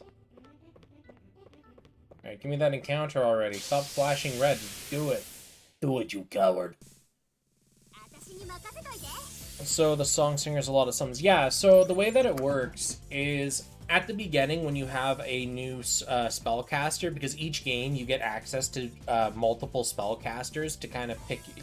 So the way that it works, right? For example, right now I'm using Misha. I also have access to Orica. Not right now because of story reasons, but I have access to two of the Raventails right now. Each of them have a different set of summons that have their own unique sprites and everything, but the general utility is the same. They both have Energy Ball for the damage. They both have Heal. They both have Elemental Resists, but different elements for the two of them. They both have big damage nukes. They both have right, so it's even though they have the same repertoire of skills, they serve different purposes slightly. On top of that, to unlock... Hey, Suki, what's up, man? On top of that, to unlock new spells, you have to dive through a system called the Cosmosphere. So whenever I finish a battle in this, I get what are called DP, dive points. And you use those to dive into a character's Cosmosphere. And that's kind of like Persona 4's social links, or any Persona games like social link system, or in general, any games like general report building kind of thing. And the entire point of it is you get to know the characters better, you get to kind of know what's going on in their heads. In this game, the side effect is you unlock more spells by completing certain tasks within the Cosmosphere. As you progress through the game, as you talk to them more, you get access to deeper levels of the Cosmosphere, and you do that. On top of that, as you clear the Cosmosphere, you'll also unlock costumes, which change certain traits of the character. So, for example, what I've done with Misha is I've put a costume on her that changes her spell charge. So, the initial costume that I had for her, its graph was a very slow grind. It was like it started really low and then slowly ramped up. What I did was I went for one that spikes really early and then drops off a little bit and then kind of levels back out. And the reason for that is most of my fights are really, really quick. So I favor getting the numbers up really, really high as quick as possible to benefit from that. But in the scenario, I was fighting a boss that would take a very, very long time to beat, right? Some kind of super boss or, end of arc boss or something. I would probably change to a costume that has a much more sustained growth that doesn't, burst all and then kind of lose its gain, right? So it's all kind of cost-benefit analysis there. So that's kind of how the spell system and spell unlocks work. Yeah, Rushan, nice having you around, bud. see you whenever you stop by next. Alright, so... Try Gaia Bombard. Ooh, we're collecting Dort. Let's kill some damage sources here. I'd rather take as little damage as I have to. Not like that's happening, apparently. Man, Kruch really needs to do more damage. She's hitting like a wet fucking noodle. Although I guess she is technically classified as an off-healer. I probably need to bring in, like, Radolf for my DPS to go up.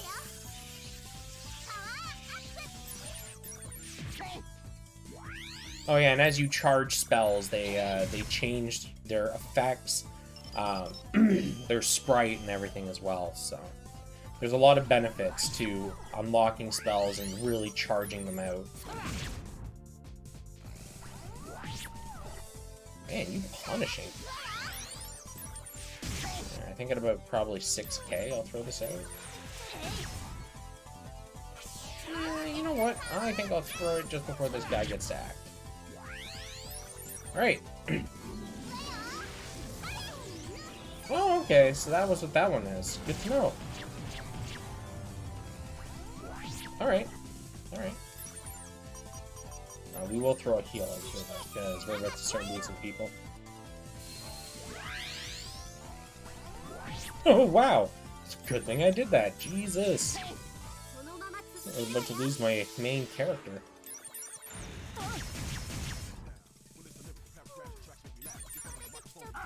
Green glassware in the background?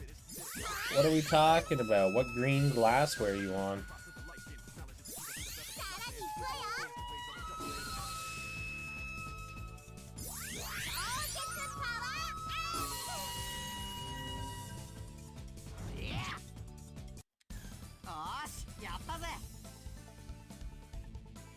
Yeah, so some spells have, like, cut-in animations and stuff. Some of them don't. Again, it's purely spell to spell, and you kind of figure it out as you unlock them and use them.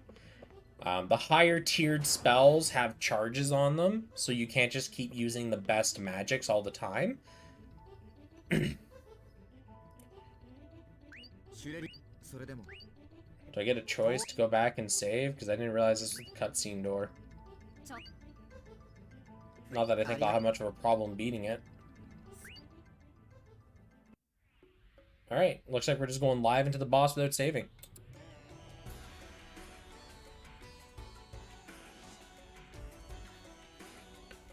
Through the door to my left. Oh, are you talking this collection of green stuff here? Is that what you're talking about?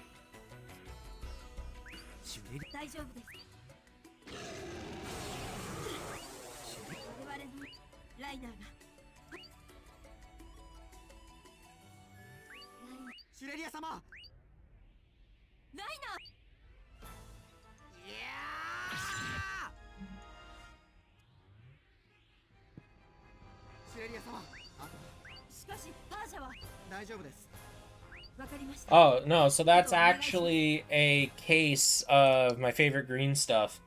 It's just far enough away that it may look like something different, but no, it's just a case of the good stuff. Always gotta have some on tap, man.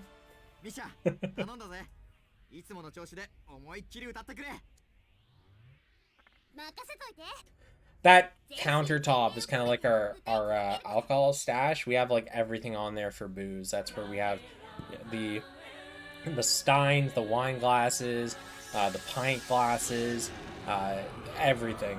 So boss time, and I didn't save.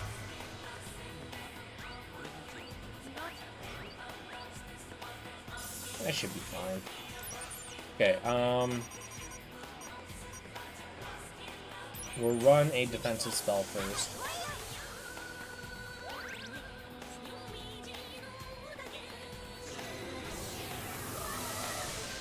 Oh boy! Oh boy! Oh boy!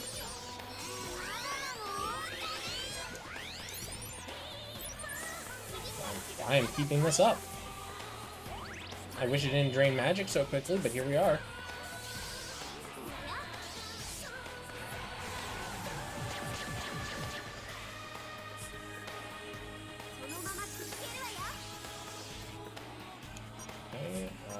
change our song up to...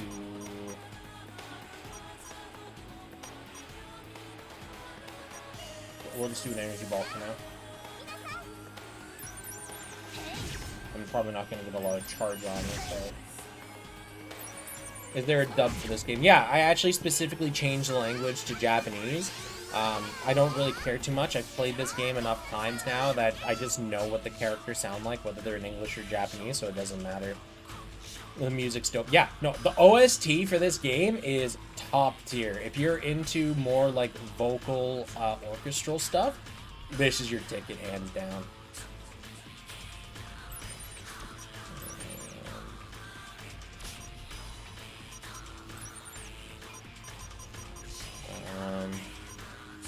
Yeah, I'll hit him with the guard lines.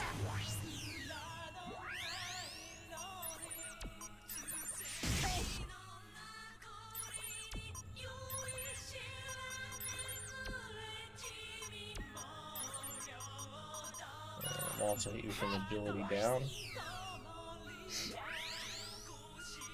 Alright, back to damage. System break.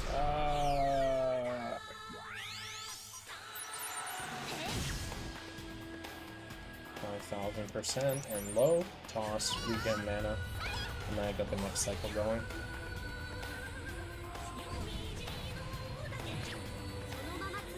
Beautiful.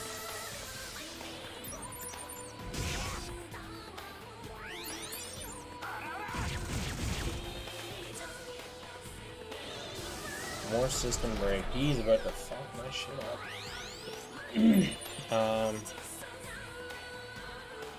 Oh boy, what am I throwing it? We'll use flower here.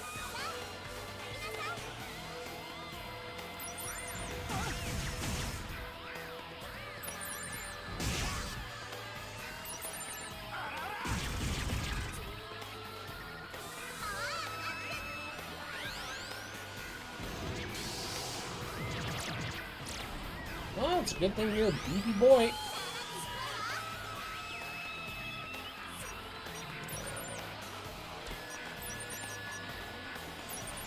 Your tablet. Yeah, no problem, Miguel. If you want, you can look up just the OST for this game, frankly. It's got a lot of good stuff on it. Alright, well, let's keep hitting it.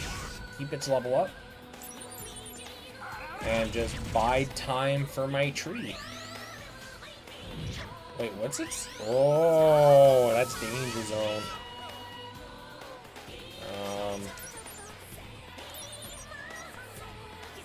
No, Jack's got to attack.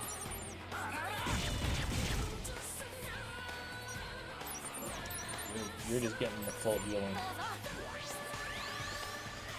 Otherwise, you're pretty bad.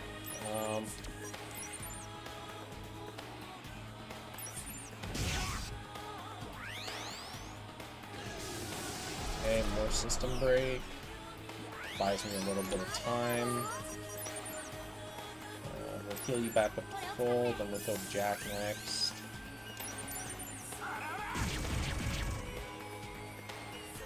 $12,000. Let's do it.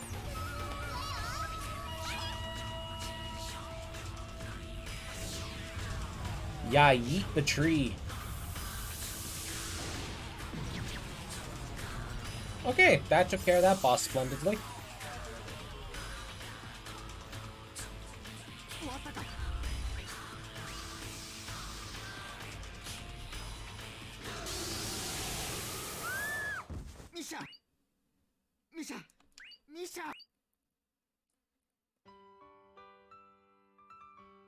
Misha は今とても危険なウイルスがミシャに飛び込んでパージャによってウイルスはエネルギー体にだからミシャのコスその時のショックで簡単に言えばミシャの中に逃げそれこそ来る例えばの話おそらくウイルスはシュレリア様何か危険ですがしかしそれでももしミシャに万一のことがそれではライナーたちも Alright. Any more topic spawns? No, not yet.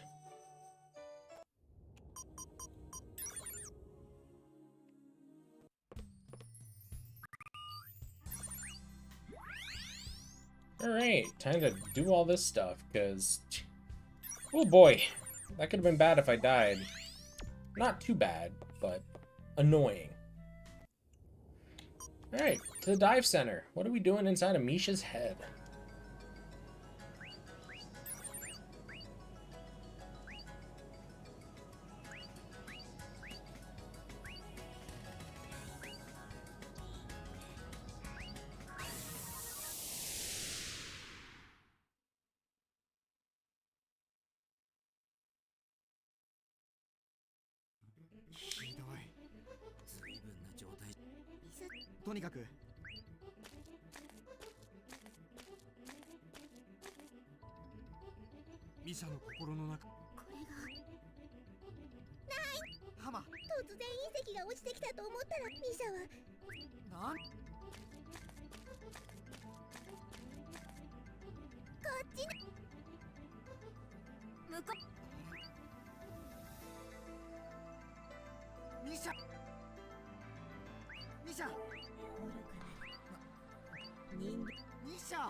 Alright, boss time too. I think this is a pseudo boss though.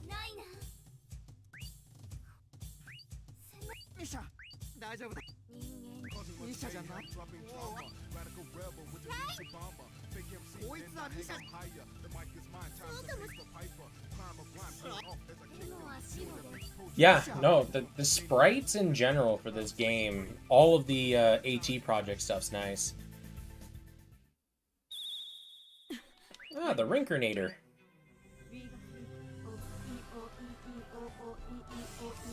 Oh yeah, no worries, Tesla. I get you, dude. I agree. Before you hopped in, I guess, Rushan and I were talking about Golden Sun as well, and I love the sprite work for this as well as Golden Sun. So Golden Sun is Golden Sun is definitely sprite work. Like no question, it's definitely sprites. But they went the really interesting route of doing almost what looks like clay models with their sprites, and it looks cool, right? That is what I think is a very good stylized piece of art that holds up today, like really well. Not as well as cel-shaded stuff like Wind Waker, but for the platform that it was on, dude, Golden Sun looks fucking great. All right, same with this, right? This has some really high quality sprite work on it that I think is easily comparable to even new stuff that's coming out recently. If, you know, like it's really well done. Obviously there's a lot lacking, like they only really have so many unique overworld sprites, right? Armor doesn't change your character appearance or anything. But for what it is, it's good sprite work.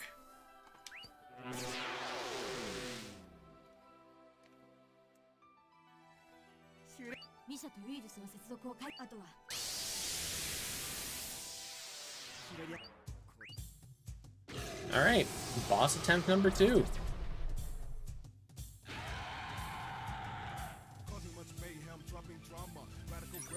Alright, and you have almost nothing because I haven't invested at all in you.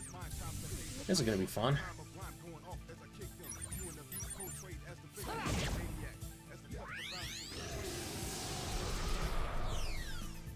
Final Fantasy does have some pretty good sprite work, I'll give you that, Eason.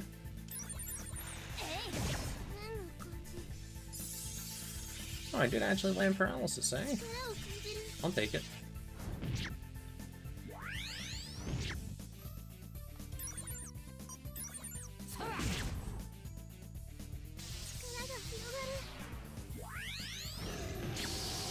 Ooh, she's gonna hurt. If she even survives. Nope, didn't think so. She is way too squishy for her own good. I may actually lose this just out of the fact that I didn't think I'd be running Orca in here. It's been so long, I forgot that, yeah, it forces you around a lot. Because Orca has barely any investment in her. Yeah, I guess we'll just throw a cracker real quick.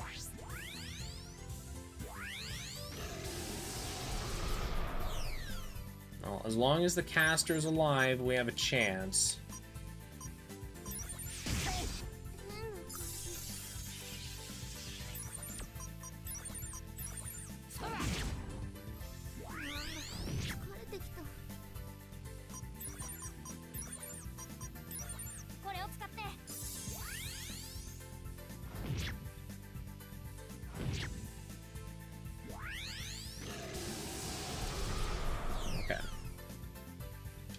So this should be sufficient to burn through the front line, which is really important to kind of get rid of all these DPS sources. Okay, Cure Tablet on Crush. Throw the giant Fireball of Death. Hopefully my game doesn't soft lock. Okay. You should remind me of Battle Network. It's probably the battle positioning, because Battle Network used the same kind of concept. But battles were obviously much different. Okay, there we go. Now it's just us versus the boss. Jack, you get a heal, because you ain't full. You need to cast magic.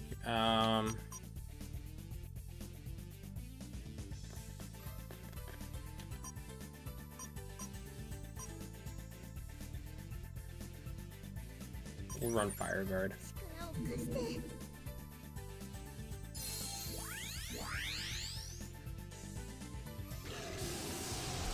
Not that it'll do much, I don't think.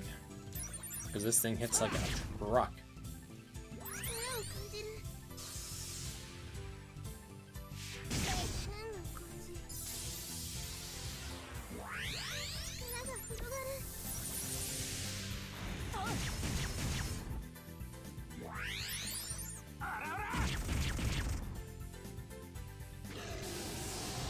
At least it likes spamming System Break.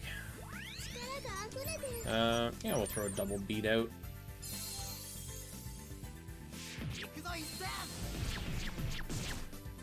I honestly think his auto attacks do more.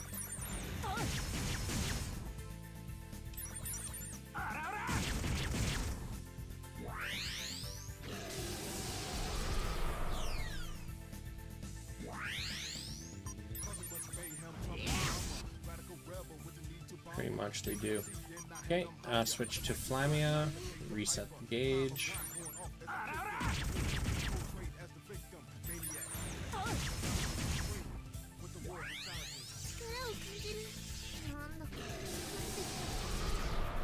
More and more System Break. That's what I was waiting for. Because we have our harmonic so high, it charges practically instantly. Which is kind of a necessity here. I'll wait until the end of this attack cycle. Yeah, so I'll throw it out when, yeah, actually when that is the boss's next turn, I'll be able to do it. Should have about 10k charge on it? No, 85.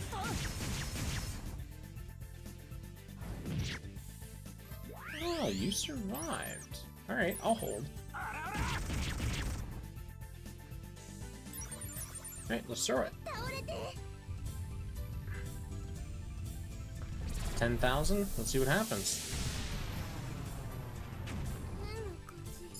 Good amount of damage. Krush is almost dead.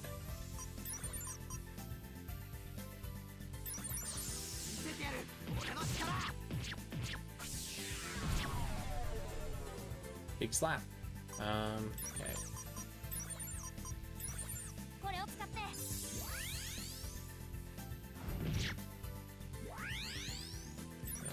Okay, time to get our heals up. And now it's just a game of attack.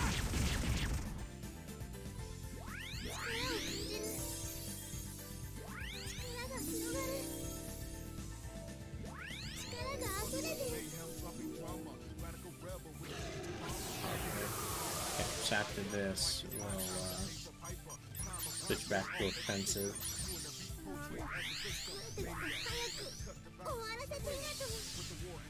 Big harm.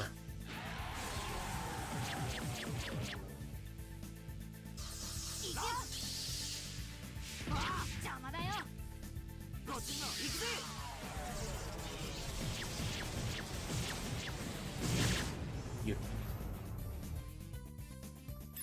And one attack wave so that we get our heals.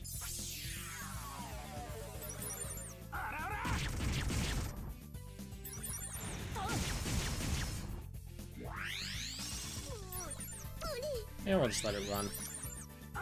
Didn't need any more. Yeah, cool. Mission complete ってね。いい感じだよ。 Everyone gets a level up except for poor Misha. F. Ooh, virus code. Ooh, the things I'll do with you.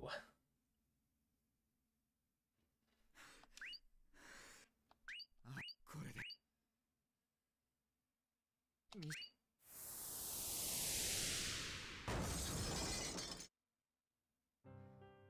ライナー。ああ。よかった。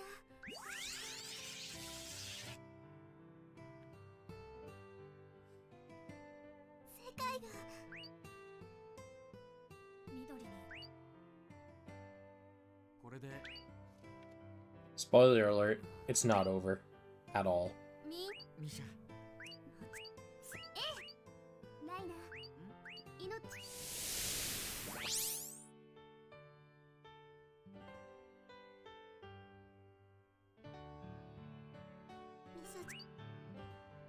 コスモスフィアが復元していた。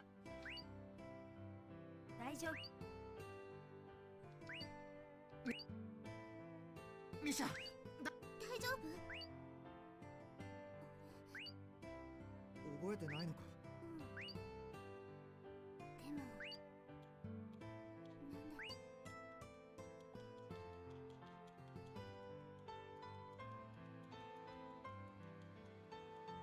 今回君たちがいなかったら私からもお礼を。もったいないお言葉。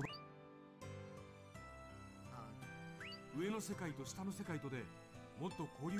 そう、今回テルのみんなも寂しい。俺も今回俺たちもホルスの人そう簡単にで。そうですね。我々はもしそれが実現するのそうなれば新時代の幕。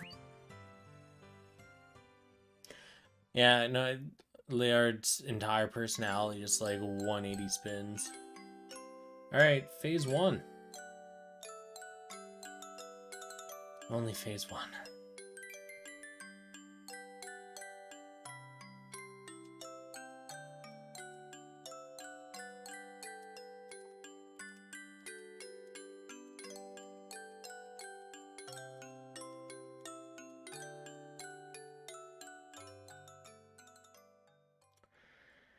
Okay, on to the fun stuff. Phase 2.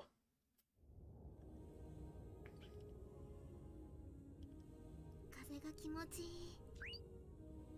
そうだ。でも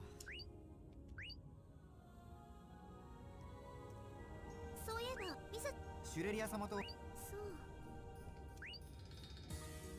ねえ、見て。きっと昔は。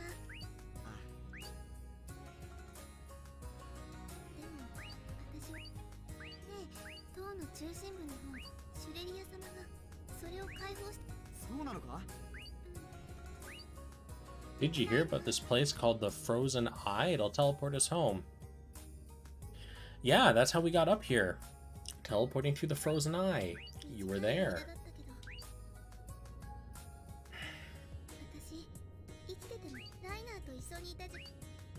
This is one of those few games I think that would do unbelievably well with like a full high quality 3D remake.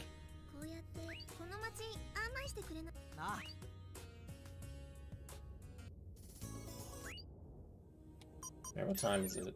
11:30. 2.5 hours? Alright.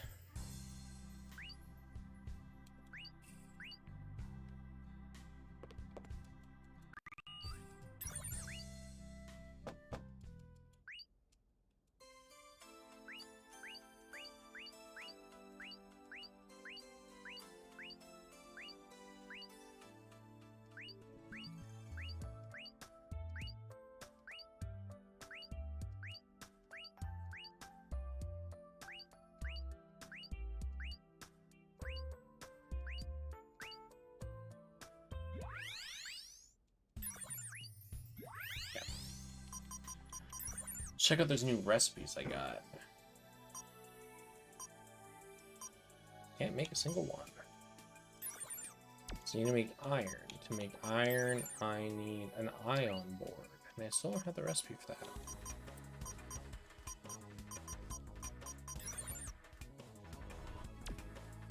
I need my mysterious white powder. Oh, let's make a Junko. Just so I can craft that thing for the first time.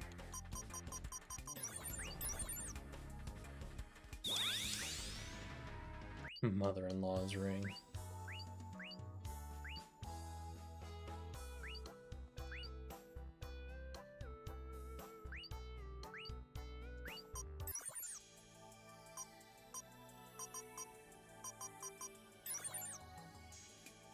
So I still need to make MP restoration, which requires a harmonizer, and I believe I need air metal. No, resonance shield box. I don't believe I have the crafting thing for that, so... Say la vie. Alright, I'm gonna wrap up this stream for the night, gang. 2.5 hours straight of this. Brain is cooked. But I will be back tomorrow, obviously, for more of this fun streaming stuff.